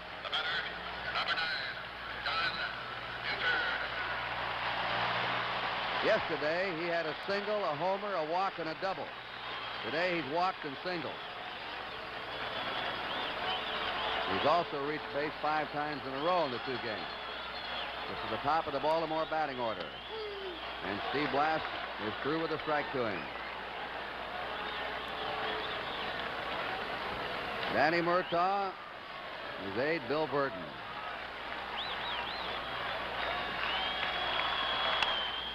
Lashes it foul. 2 strikes to Buford. Well, we finally saw Murtaugh show some emotion yesterday in those late innings. He was very unhappy with the umpiring. He started to prowl that dugout. He's going to be up moving before this one is over. Very solid man, Murtaugh. A ball, 1-2.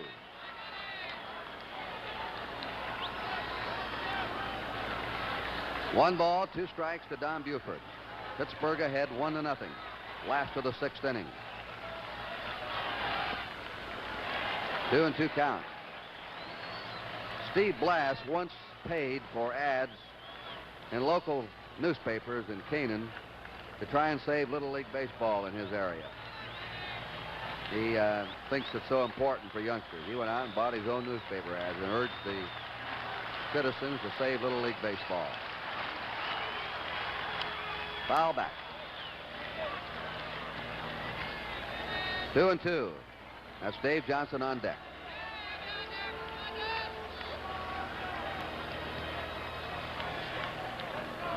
Game not quite, but in a similar pattern as yesterday's game. And the Pirates grabbed an early 2-0 lead. Today it's 1-0.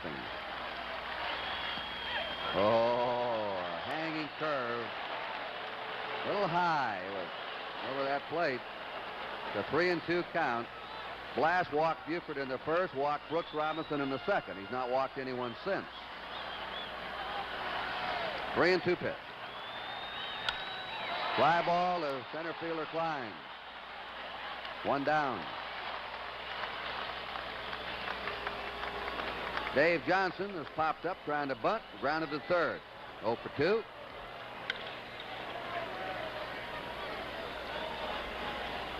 Number 15, Dave Johnson. Just about everybody we talked to, Chuck, thought yesterday's game was one of the best World Series games they'd ever seen. He pops it up to the left side. Hernandez squeezes it for out number 2. Kurt, I think it probably will be one of the greatest, but I'm sure Pittsburgh fans will still say that the final game in 1960 had to be one of the greatest World Series games of all time. A wilder game, a 10-9 game. Mazeroski's homer in the 9th winning it. Unbelievable. Well, we had plots and subplots yesterday. Foul up, struck out, grounded out. In with a strike, 0-1.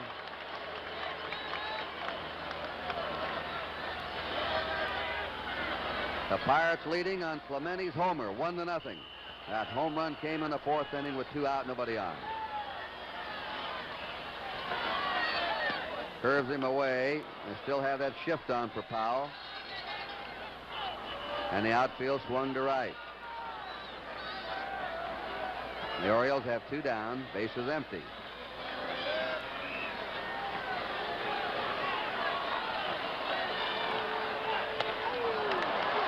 He wanted that one. 1 ball, 2 strikes.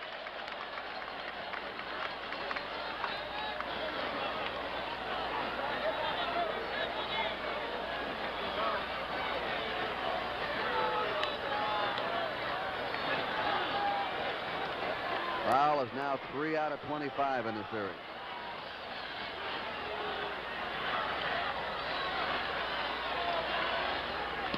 Struck him out on that slow curve. 5 strikeouts for Blass. The Orioles down in order in the 6th. At the end of 6 innings, the score, Pittsburgh 1, Baltimore 0. I grew up riding horses from a very young age. I think there's a similarity between the power that I'm working on every day and the power of a horse. I work hard for the horses and I work hard for my customers. But it's rewarding knowing that we're helping to provide safe and reliable power for our customers and their animals.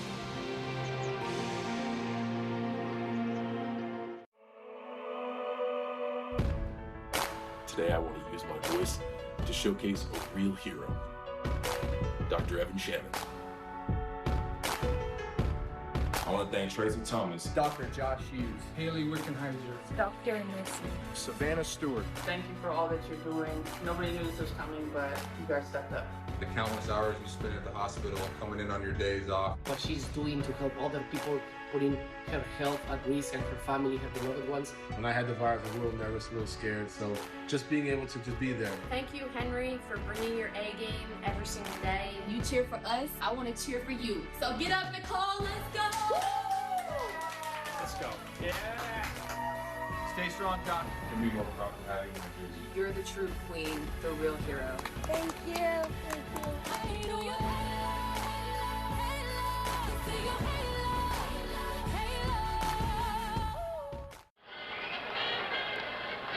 Bing Crosby, Bob Hope, Dean Martin. Pretty good lineup of talent in any league. And each will host his own golf tournament that will be seen here on NBC early next year.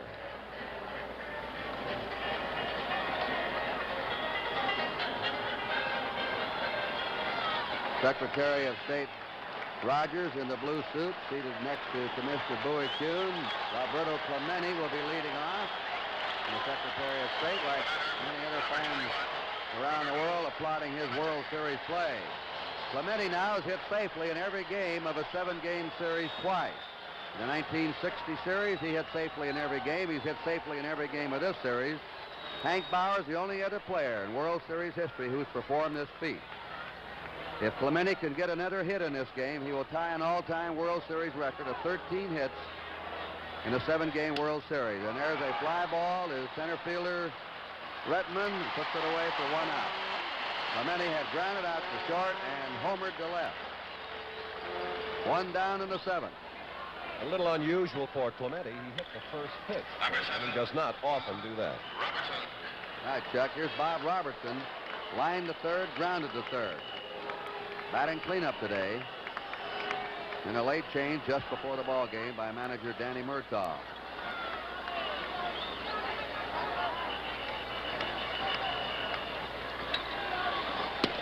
Strike, who manages by the seat of his pants and does it very well, thank you. He goes on how he feels.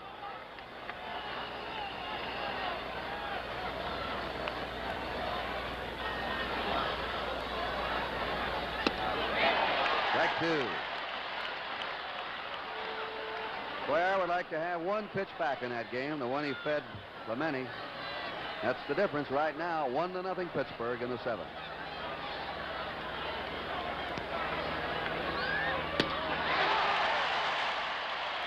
Tailed away from him a little bit.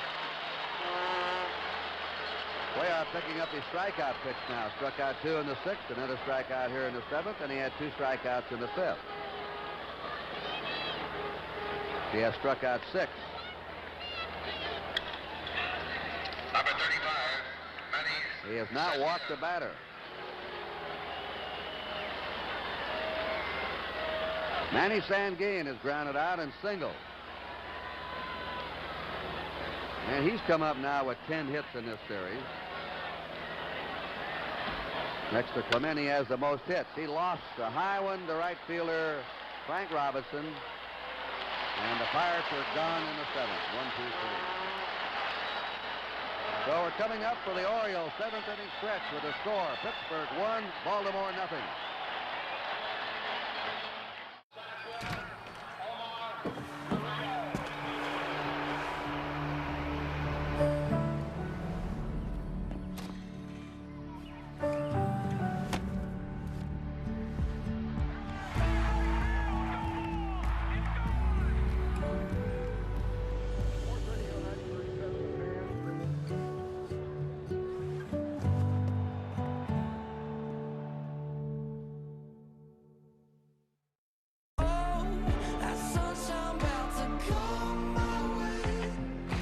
Engines are restarting, Park is shifting to drive. And to get things moving again, we're offering 0% financing for 72 months and no payments for 120 days. Plus, the freedom to shop and buy online. So you can meet the road ahead with confidence. Chrysler, Dodge, Jeep, and Ram, helping you drive forward. All right, the Oriole fans have settled back down. Here's Frank Robinson, Merv Retman, and Brooks Robinson. Steve Blass, who checked the Orioles on 3 hits over in Pittsburgh, has stopped them with no runs and 2 hits so far today. 29 years old. He was the Pirate best pitcher the last 6 weeks of the season. He checks the swing and pops it up to Cash. 1 down. Blass had a total of 5 shutouts during this past season. He tied for the National League lead with Al Downing of the Dodgers, Gibson of the Cardinals, and Pappas of the Cubs. Number 14. Oh, and he's right, and he can overpower the other way he's doing today. Retman has grounded to short, grounded to third, 0 for 2. That's Dalrymple coming in from the Oriole bullpen. Ball 1. You know, each World Series, Sport Magazine gives away a Dodge Charger to the outstanding player. Everybody's speculating now who it's going to be. You'd have to say that Clemente is out in front. Now, what if the Orioles rally and win? Do they give it to somebody on the winning team? Not necessarily. There's a foul ball back. In 1960, Bobby Richardson got the car, even though he was on the losers. Earl Weaver, the Oriole manager. Leonard and Dobson are in the Oriole bullpen, a pair of right-handers. Blass could be in there with his pitching performance over in Pittsburgh and again today. 2-1.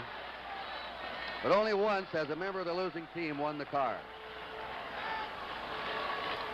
We'll see how it goes. That's Brooks Robinson on deck, and there are the 2 right-handers warming up in the Oriole bullpen. The 2-1 pitch. Breaking pitch over. 2-2.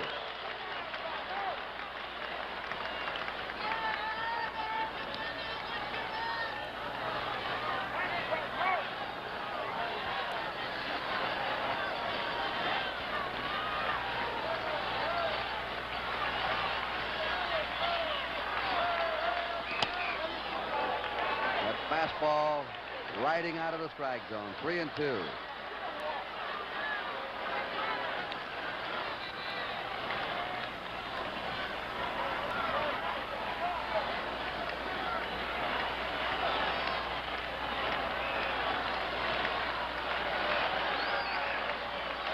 Three-two pitch. Bounding ball to Hernandez. The Pirate shortstop right there with it, and they're 2 down. And Mr. Blass now has retired 7 Orioles in a row in easy fashion. Brooks Robinson has walked and flied to right. 1-0 Pittsburgh, last half the 7th. Blass and Clemente have combined today for the Pirates. Bounding ball to Hernandez at short. To Robertson, and Blass puts him down again. 3 up, 3 down at the end of 7 innings in Baltimore. It's Pittsburgh 1 and Baltimore 0. I wanted more from my COPD medicine. That's why I've got the power of 1, 2, 3 medicines with Trelegy. The only FDA-approved once daily 3-in-1 COPD treatment. Trelegy, the power of 1, 2, 3. Trelegy, 1, 2, 3. Trelegy. With Trelegy and the power of 1, 2, 3, I'm breathing better. Trelegy works 3 ways to open airways, keep them open, and reduce inflammation for 24 hours of better breathing. Trelegy won't replace a rescue inhaler for sudden breathing problems. Trelegy is not for asthma. Tell your doctor if you have a heart condition or high blood pressure before taking it. Do not take Trelegy more than prescribed. Trelegy may increase your risk of thrush, pneumonia, and osteoporosis. Call your doctor if worsened breathing, chest pain, mouth or tongue swelling, problems urinating, vision changes, or eye pain occur. Think your COPD medicine is doing enough? Maybe you should think again. Ask your doctor about once daily Trelegy. We know times are hard, and we're here for you. Find support at Trelegy.com. The batter, number 8. Into the 8th inning we go. This game moving at a rapid pace. As Scargill, Pagan, and Hernandez face Cuellar, and you won't ever get much better pitching in a World Series game than this one. But Blass holding just the slight edge. Each pitcher's allowed only 2 hits, but Cuellar gave up a home run to Clemente, and that's been the difference. Ball 1 to Scargill, who struck out twice. Cuellar has struck out 6, has not walked a batter. Blass has struck out 5 and has walked 2. The other Pirate hit was by Sanguin, a single. Cuellar behind Stargell, 2 balls and no strikes.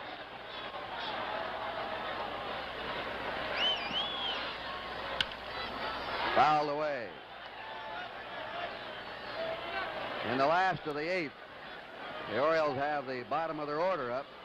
We may be seeing Cuellar for the last time in this game, this inning. There's a ground ball to short, skipped by Belanger in the left field. Stargell's on to lead off the 8th inning. A base hit for Stargell, the Pirates' 3rd hit. Pagan is grounded to 3rd, hit into a force play.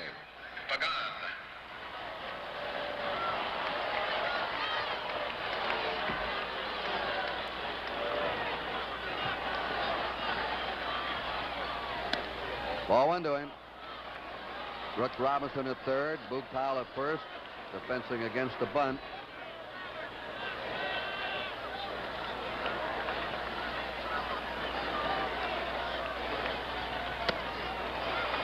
One and 1 to Pagan. You have Hernandez and Blass, the number 8 and 9 hitters behind Pagan.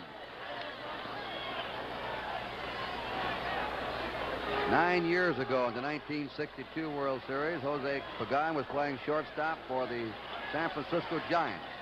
He was the leading hitter in that series with a .368 average. Runner going. There's a fly ball to deep left center. Rettman chasing it.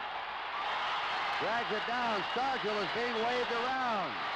Here comes the throw, and Willie Stargell is cut off. Boog Powell cut it off. And Stargell, who was running on the pitch, scores all the way from first base. And Pagan has a double. And Earl Weaver is coming out of the Baltimore dugout. I will take a look at it again. Really unloaded on the drive. Well hit. Wind is helping to drive it away from Rettman. He'll juggle it just a little bit, as you see.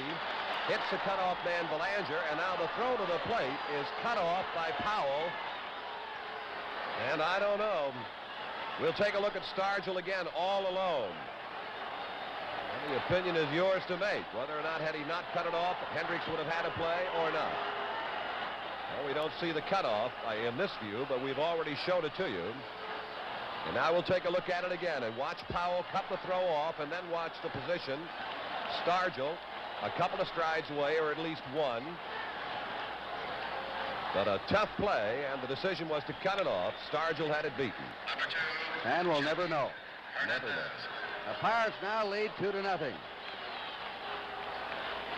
Pagan at second. Nobody out. They had Stargell running on that pitch. Hernandez tries to dump it, and it's foul. Strike 1.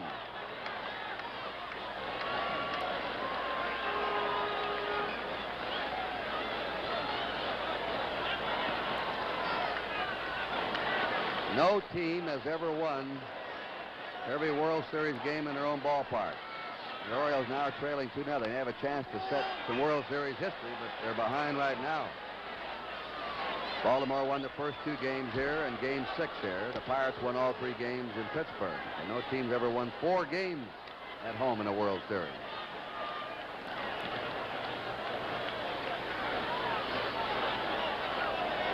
Pagan at second. Eddie Watt, a right-hander. Pete Rickard, a left-hander, are getting ready in the Baltimore bullpen. 2 strikes to Jackie Hernandez.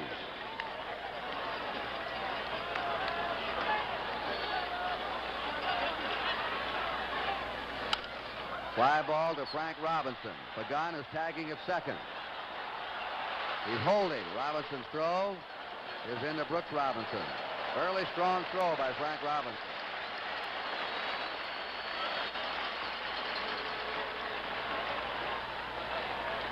And let's see now, we have Leonard now is the middleman of those pitchers. Watts on your left, the right-hander. Rickard on your right, the left-hander. Leonard sits down. Steve Blass getting a hand for his brilliant pitching today from Canaan, Connecticut. And I imagine you can shoot a cannon off in the streets up there right now. Everybody's watching his 7th game efforts today. He bounces it foul to Brooks Robinson.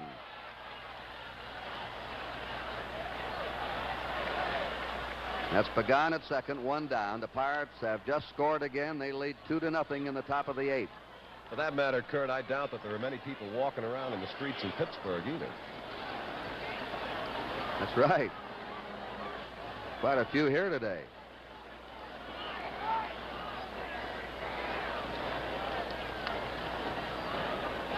They were saluted, incidentally, on the message board a little earlier. A salute to the Pirate fans for their very good team and their class baseball organization is what the message board said. That's by the Baltimore organization. Pagan at second. 2 strikes to Steve Blass. Dave Cash is on deck.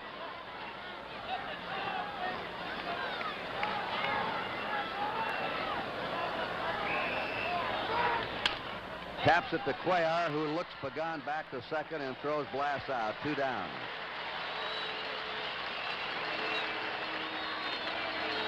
The Magic Kingdom of Walt Disney's World comes to life with help from Julie Andrews, Jonathan Winters, Glenn Campbell, and Bob Hope in a very special Friday night, October 29th, right here on NBC. Dave Cash is grounded out, lined out, and struck out.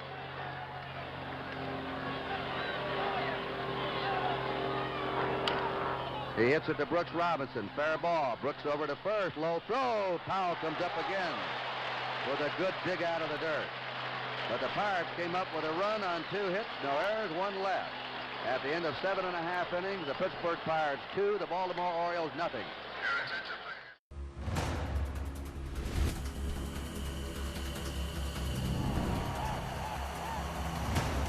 And the Panthers have scored. Intercepted.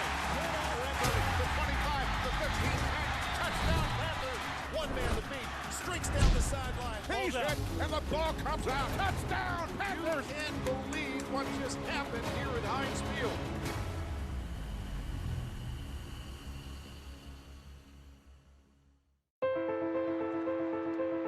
Swinging a deep fly ball to right, and Josh Bell has hit another one out of here. And welcome to PNC Park. Kevin Newman, his 2nd home run of the game, just won it. Praise the Jolly Roger.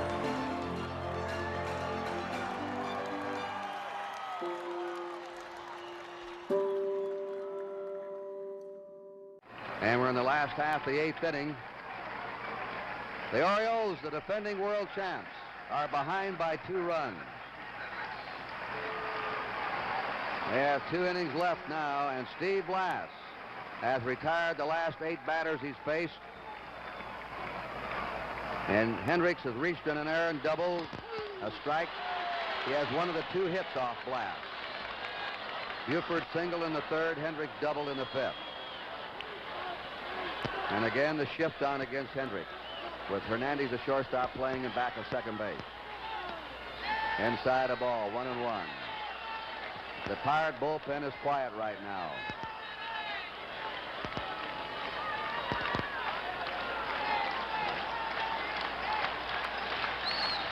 Blass has struck out 5 and walked 2. Inside, ball 2. Those walks were early, though. He walked Buford in the 1st and Brooks Robinson in the 2nd. He's not walked the batter since.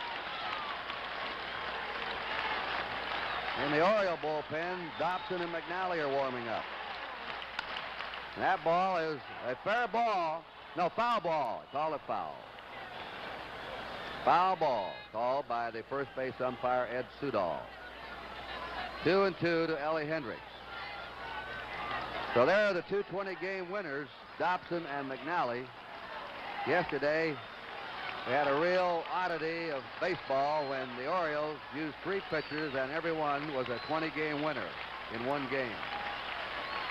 They have a 20-game winner on the mound today and 2 20-game winners warming up in the bullpen. But I think the real story in this series, we'll tell you about it here in just a moment, or what are the real highlights. 2-2 pitch to Hendricks. And he drives a base hit into left center.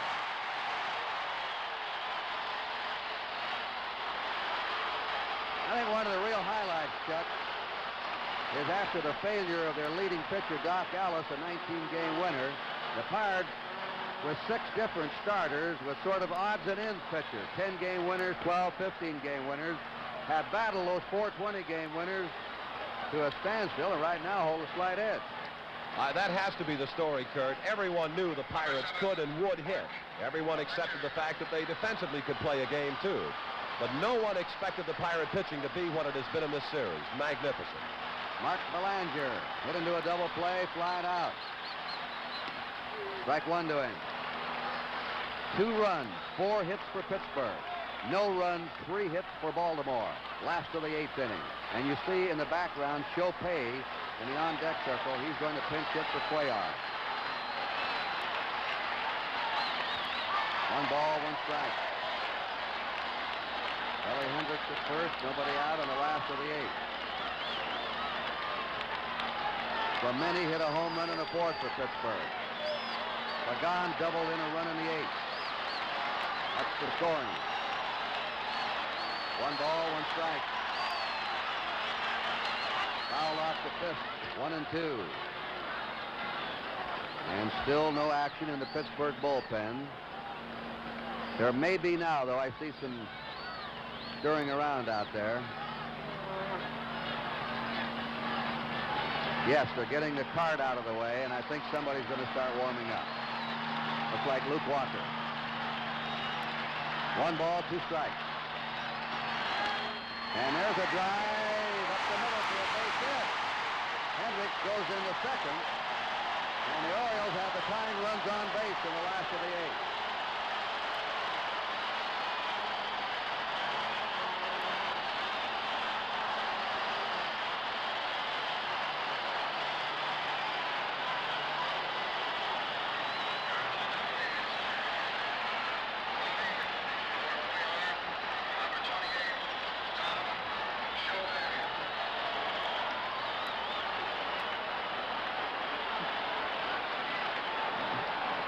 Tom Chopay batting for Mike Cuellar. Hendricks at second. Belanger at first. Each team with 4 hits. Back-to-back singles for the Orioles, and the Baltimore fans are roaring now. A ball to Chopay. This is the 5th time he's been up as a pinch hitter in the World Series, which ties a World Series record. He hasn't had a hit in 4 official times. A strike, 1 and 1. The Pirates are in tight. Let's see, they start warming up. Justy, Walker, and Justy now in the Pirate bullpen. Justy the right-hander, Walker the left-hander. Pirates are looking for the bunt at the corners. A 1-1 pitch. He dumps it. It's a good bunt. And it moves the runners up in the second and third. A perfect sacrifice by Chopay.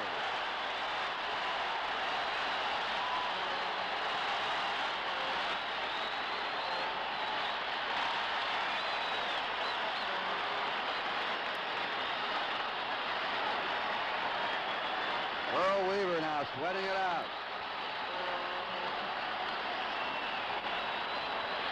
Danny Murtaugh signaling to his infield.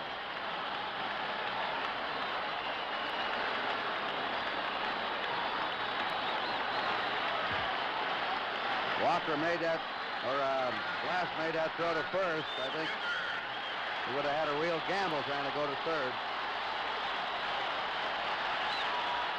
Sanguillen had pointed to third. The catcher calling the play, though. You saw Sanguillen point to third. You thought Blass could have got Hendricks at third. Hendricks is at third now. Belanger at second, 1 out. Foul back by Buford, who's walked, singled, and flied out. 2-0, Pittsburgh. Baltimore's big threat of the game in the last of the 8th inning. There's Hendricks at third, and Belanger at second.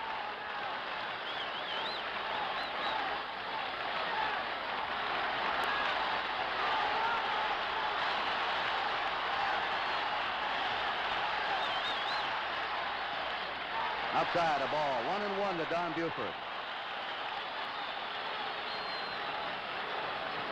And either McNally, the left-hander, or Dobson, the right-hander, will come in and pitch the 9th inning for Baltimore.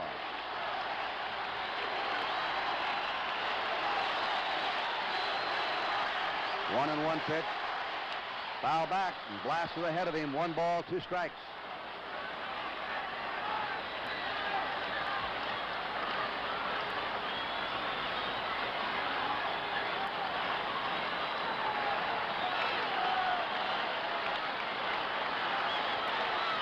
Another dramatic game such as we had yesterday.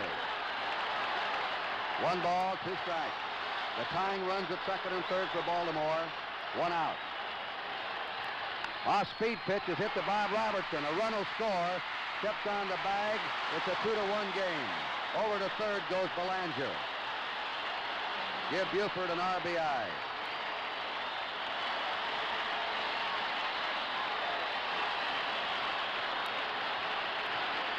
Pittsburgh 2, Baltimore 1 in the last of the 8th inning.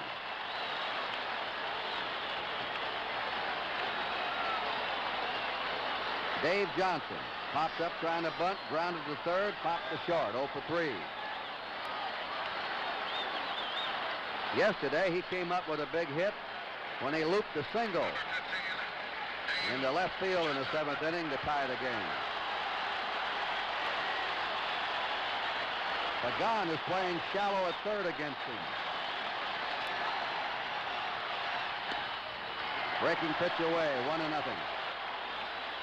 There's Pagan even with the bag. Belanger's at third, 2 down. The Pirates 2, the Orioles 1.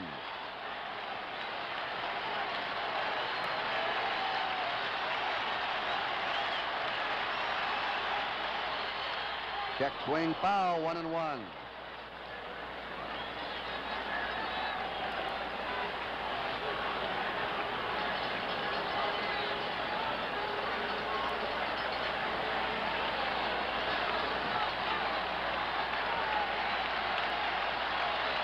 One and one to Dave Johnson.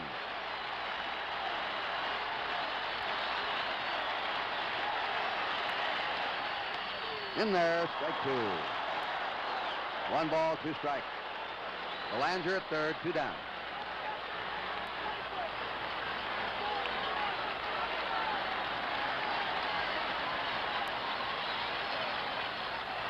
Now Blass wants to talk to Sanguillen.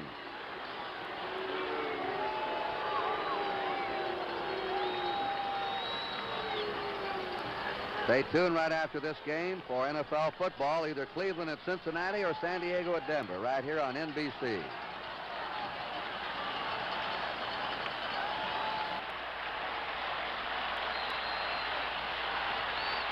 One ball, 2 strikes to Dave Johnson. Belanger at third, 2 down.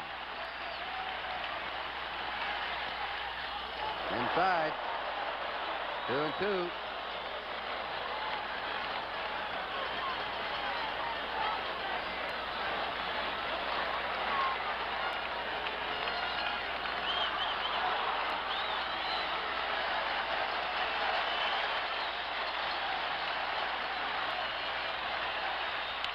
It's a ground ball in the hole at short. Hernandez throws right there with a throw.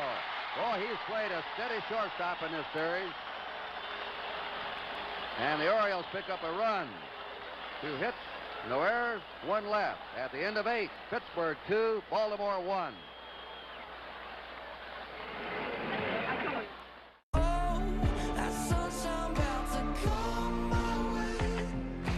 Engines are restarting. Park is shifting to drive.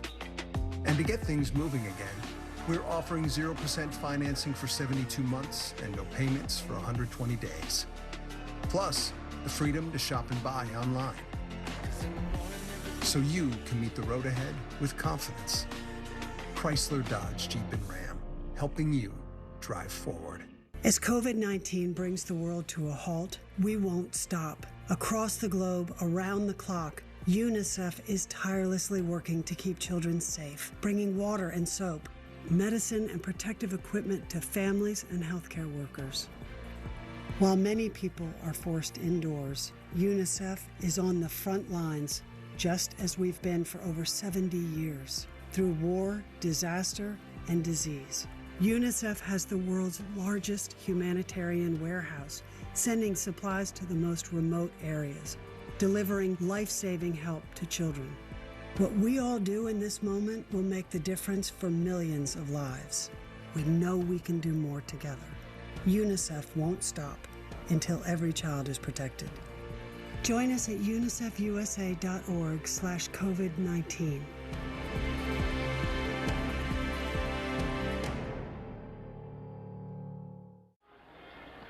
All right, this is Pat Dobson, who in the ninth inning will face Gene Kleins, Roberto Clemente, and Bob Robertson.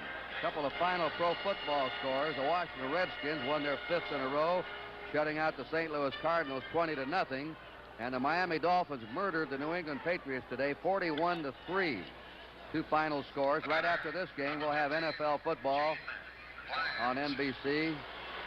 Cleveland at Cincinnati or San Diego at Denver. Gene Kleins has flied out, bounced to the pitcher, and struck out. The Pirates have 2 runs and 4 hits. The Orioles have 1 run and 4 hits.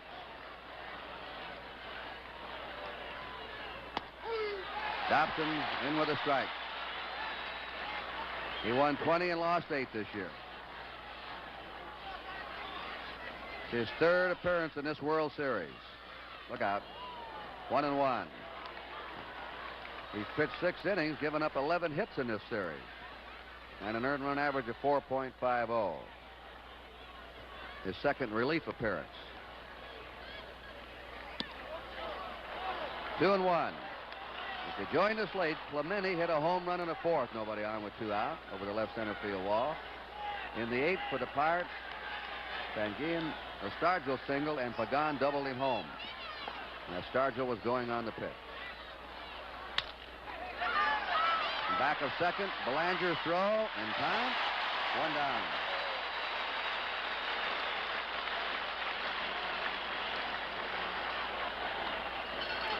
Roberto Clemente coming up. If the Pirates would hold the lead in the last of the 9th inning, this would be his last chance at tying a World Series record. He's getting an ovation here in Baltimore. He's been, as he has in his entire career, a total ball player in this series.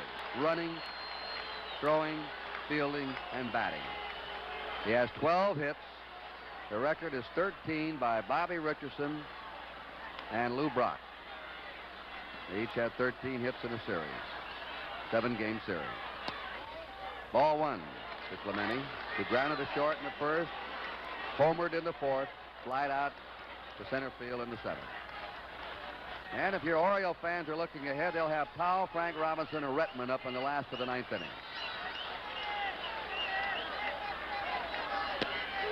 Ball 2 to Clemente. He's had 11 years between World Series, and he's made them count. At the age of 37, he has burning pride. He wanted to have a great series, and he has. 3 balls and no strikes to Clemente.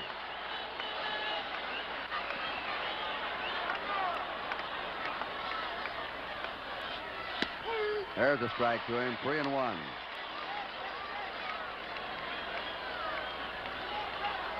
The way he's played here, you take a look at that body and see the way he still throws and runs. He should play for another 2 or 3 years at least, unless he gets some hard luck injuries. 3 balls and a strike. 3-2 now.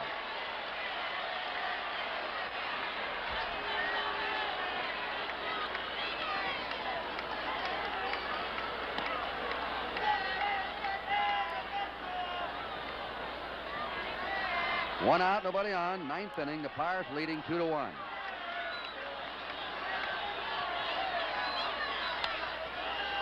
And a foul, 3-2 to Clemente.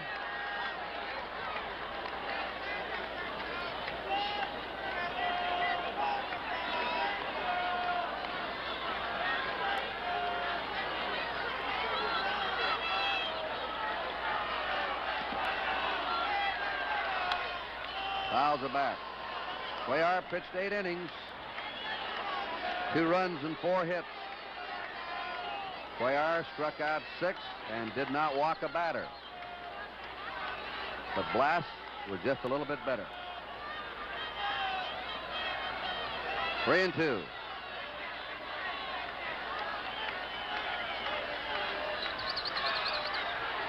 Struck him out on the third.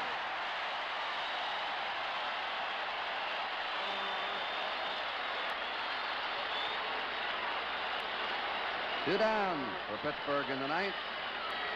The batter is Bob Robertson, who's lined to third, grounded to third, and struck out 0 for 3. Well, you're going to be hearing a lot about this fellow in the future.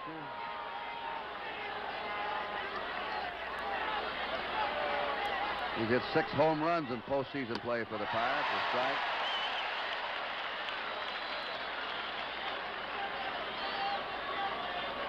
And he hit 26 during the year.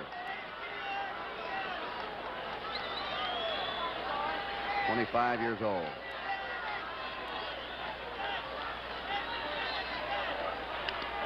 Fouls the breaking pitch back. Strike 2 to Bob Robertson. 2 down, nobody on.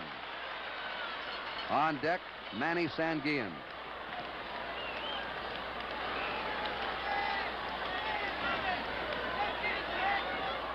The Pittsburgh runs have been knocked in today by old-timers. 37-year-old Clemente, 36-year-old Pagan. Ball 1, strike 2. And both born and live in Puerto Rico.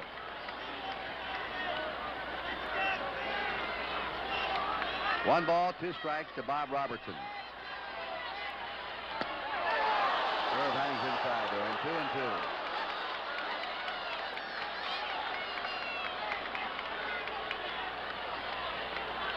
2 outs, base is empty.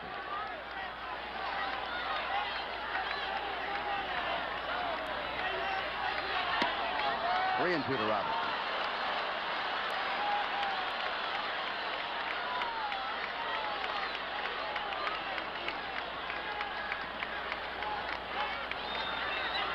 Pittsburgh ahead 2-1 in the top of the 9th inning.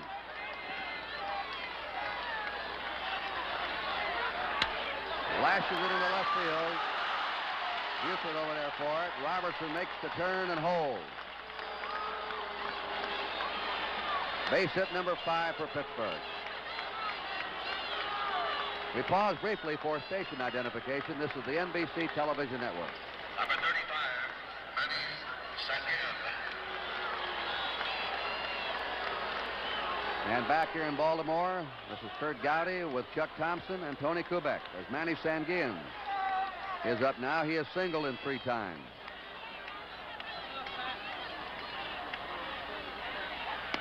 Ball 1, and looks like he's going to leave the series as a leading base stealer in this series, a catcher.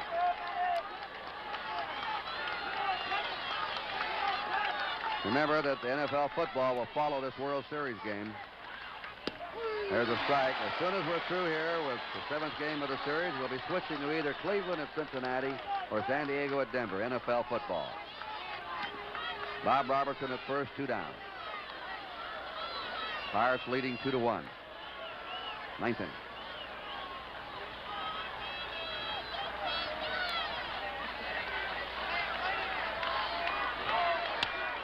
Foul back. A ball and 2 strikes to Sanguillen.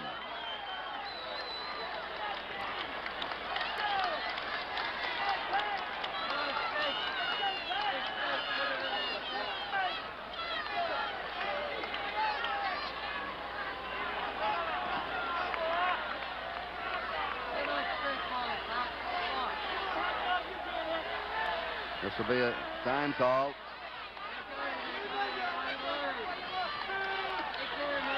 One ball, 2 strikes is the count.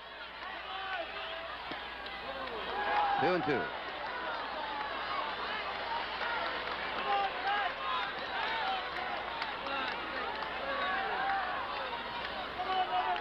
Dave McNally and Eddie Watt have been warming up in the Oriole bullpen.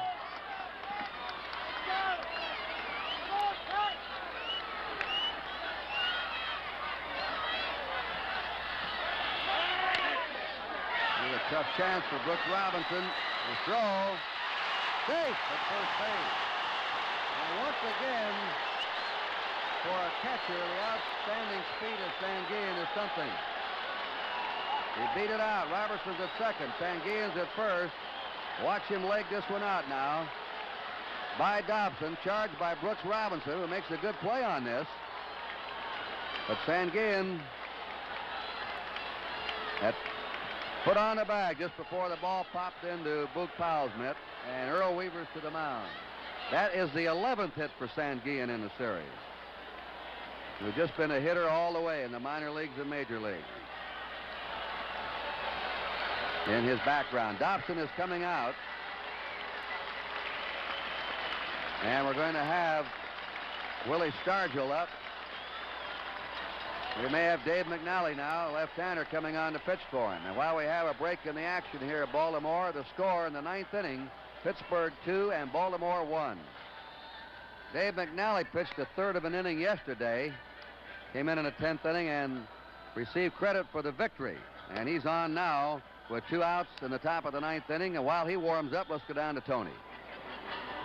If the Pittsburgh Pirates are to become the 1971 World Champions, it's not going to be an easy job. In the last half of the 9th inning, Boog Powell, Frank Robinson, Merv Rettenman, and then, of course, Brooks Robinson, if she should get to the plate.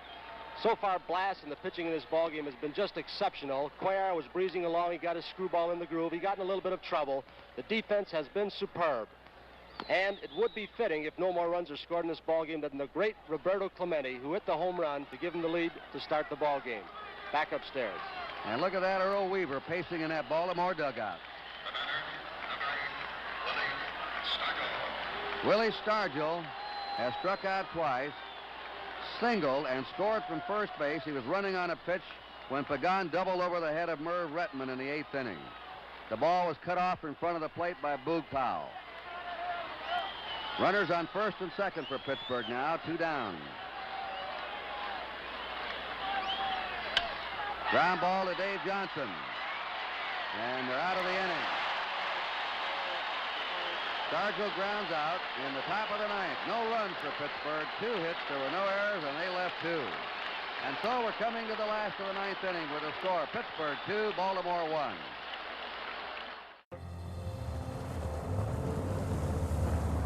I've always been drawn to those careers where I can help people. I've been a firefighter and a flight medic, but now I'm a lineman. Being a lineman took the pieces that I love from my prior careers and put them all into one. I'm still a first responder, still answering the call when people need us most. How do you make safe safer?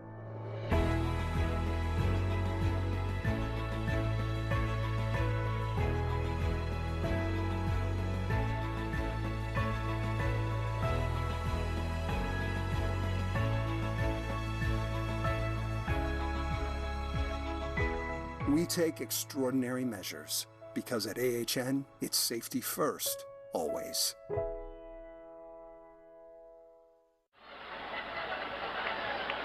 Steve Blass of Canaan, Connecticut now will pitch to Boog Powell, Frank Robinson, and Merv Rettenman.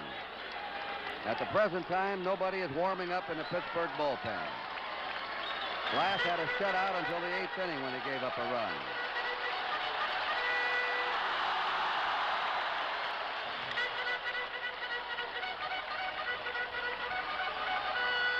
Blass has struck out 5. He's walked 2. He's not walked a batter since the 2nd. He's allowed 4 hits, 3 singles and a double. Boog Powell struck out, grounded out, and struck out. They keep that shift on against him. Blass curves him for a strike.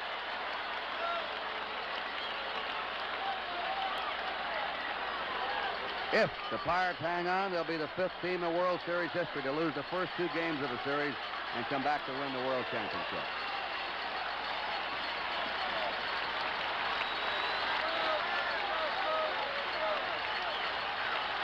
One strike to Powell. High and away, 1-1. The sun trying to come through for the first time today.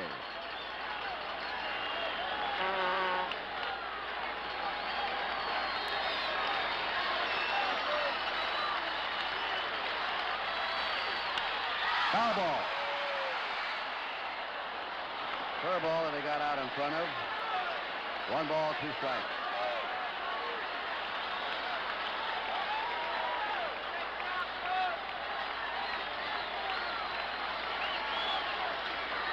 Baltimore trailing 2-1. Powell leading off, last of the 9th inning.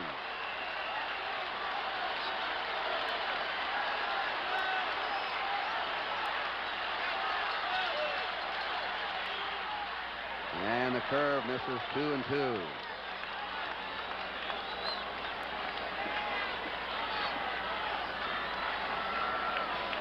He uses that as his changeup, that slow curve. It's been an effective pitch for him. 2-2 to Powell.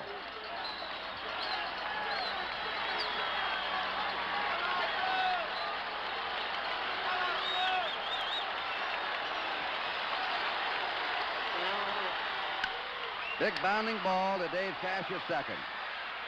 1 away.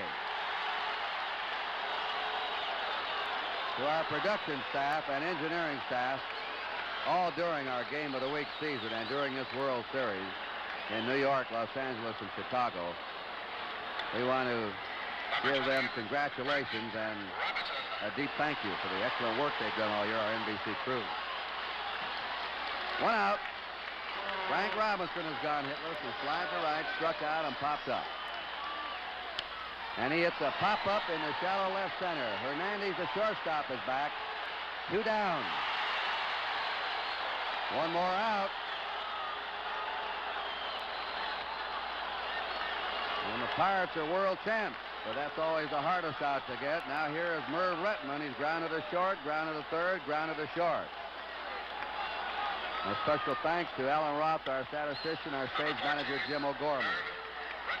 Pirates 2, Baltimore 1. If Blass gets another out, you'll see a sight. He's very emotional, and he just might explode out there. There's a strike. So keep your eyes on him. He pitched a 3-hitter at Pittsburgh to beat the Orioles. He's pitched a 4-hitter so far today, and he's leading 2-1. There's a drive up the middle. Hernandez in back of the bag. He's got him, Jackie Hernandez. Look at Blass. Blass has pitched the Pirates to the World Championship. The Pirates, 2 games down, have come back and become the 15 of World Series history to win the championship after losing the first 2. And Jackie Hernandez, supposedly a weak member of the cast and erratic shortstop, played brilliantly in this series. The surprise performer, Clemente, of course, Sanguillen. The Pirates' maligned pitching staff outpitched the 20-game winners of the Orioles. And that's the story to us in this series. And the Pirates outfielded the Orioles in the series. Here's the Pirates locker room. And Pittsburgh has won its 4th World Championship. 1909, 1925, 1960, and again today. And while we wait to go back into the clubhouse of Pittsburgh, the final score, the Pirates, 2 runs, 6 hits, 1 error. Baltimore, 1 run, 4 hits, and no error.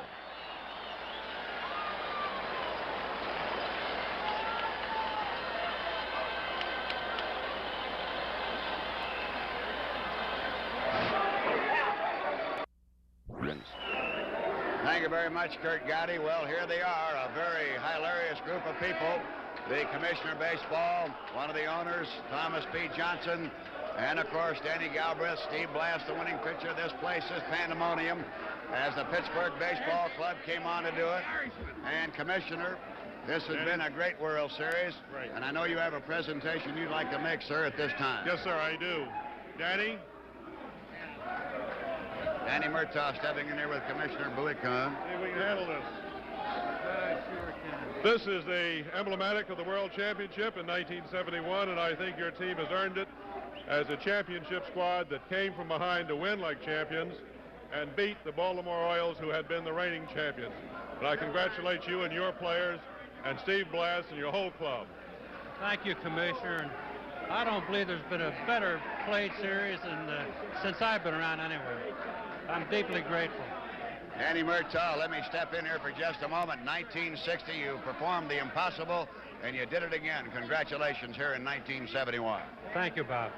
Steve Blass, who pitched such a great game. Steve, coming in here with Chairman of the Board, Mr. John Galbraith. Steve, I know you just can't express yourself emotion-wise. You're all wrung out. I don't know what to say. This is the biggest thrill that could ever happen. I don't believe it. From a skinny kid from Falls Village, Connecticut. Yeah, well, not so skinny out there. You showed them all there was to show them, Steve. And was there any one moment in that ball game that had you really worried? There were several. One when they had the two men on, and then one hanging slider I threw to Davy Johnson that he popped up, but he missed the pitch. I can't believe how many people have this kind of an opportunity. Well, you rose right to the occasion, and here with me right now, the greatest right fielder in the game of baseball, Roberto Clemente. Bobby, congratulations on a great World Series. Thank you, Bob. And before I say anything in English, I would like to say something for my mother and father in Spanish. En el día más grande de mi vida, para los nenes, la bendición mía y que mis padres me echen mi bendición en Puerto Rico. Mr. and Mrs. Clemente, we love them too. Yes, we understood you. Now here's the chairman of the board, Mr. John Galbraith. I know how thrilled you are, Mr. Galbraith. I can't say anything other than it's magnificent. Just magnificent. Danny will do the talking here. Yes, and here's the president of the ball club, Danny Galbraith. Danny, well, as the president of the club, you now have come in like your father before you, 11 years before he won the championship as the president of the club. Now you're the president. I know that you can go home with this one and really feel happy. Well, Bob, it's a great heritage to follow here with Dad. And the way these boys fought back, I think, shows the class of a real winner. And I'm so happy for all of them, as well as the folks back in Pittsburgh that have been supporting us all the way. And there might be some rip snorting in Pittsburgh. And it's on to the mayor, Pete Flaherty. Your Honor, I know how thrilled you are at this. Well, we're very excited. The players deserve great credit. They got off the floor and they brought this championship to Pittsburgh, and they deserve all the credit in the world. All right, may I present to His Honor the Excellency, the Governor of the Commonwealth of Pennsylvania, the Honorable Milton Schaap. How are you? Boy, this is some day. I can't even talk. I'm just yelling so hard. Well, it was a real great one. There's no question about that. And now we have Bruce Keeson. And Bruce, you're going home now. You were a victor in one of the games here, and you're going home by through arrangements with the Baltimore Club of the chartered aircraft and a helicopter to get married tonight. Congratulations to you. That'll be a happy wedding night in a lot of ways. All right, thank you, and thank you for everything you've done, too. You had a lot to do with it, I'm sure. All right, that's Bruce Keeson. Now we'll send it back up to Kurt Gowdy. All right, and the jubilation continues in the Pirate Clubhouse. Of course, quiet disappointment over there to Baltimore in their clubhouse, but a team that 3 years in a row has won 100 games. And I agree with Danny Murtaugh. This is one of the best World Series we've had in a long time.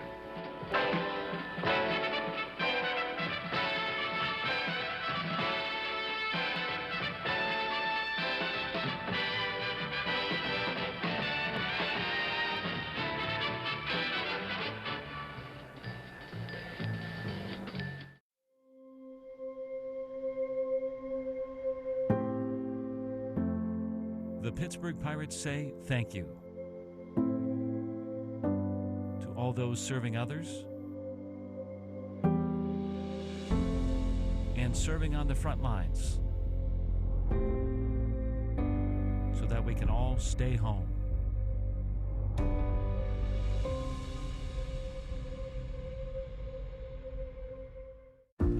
At Chatham University, college is about so much more than where you earn your degree.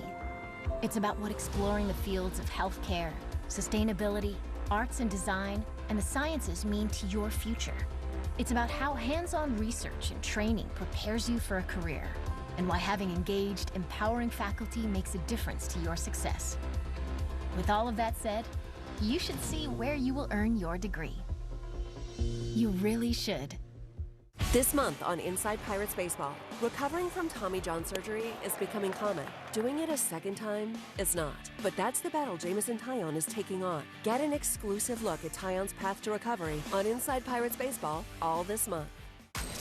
just making it look so easy. Wow, Chris Stratt, 9 up, 9 down, 4 strikeouts with relative ease.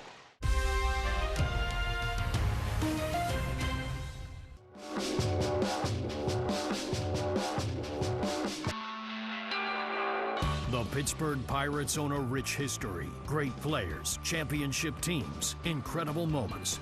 Inside Pirates Baseball explores the organization's past with a 10 great series of programs.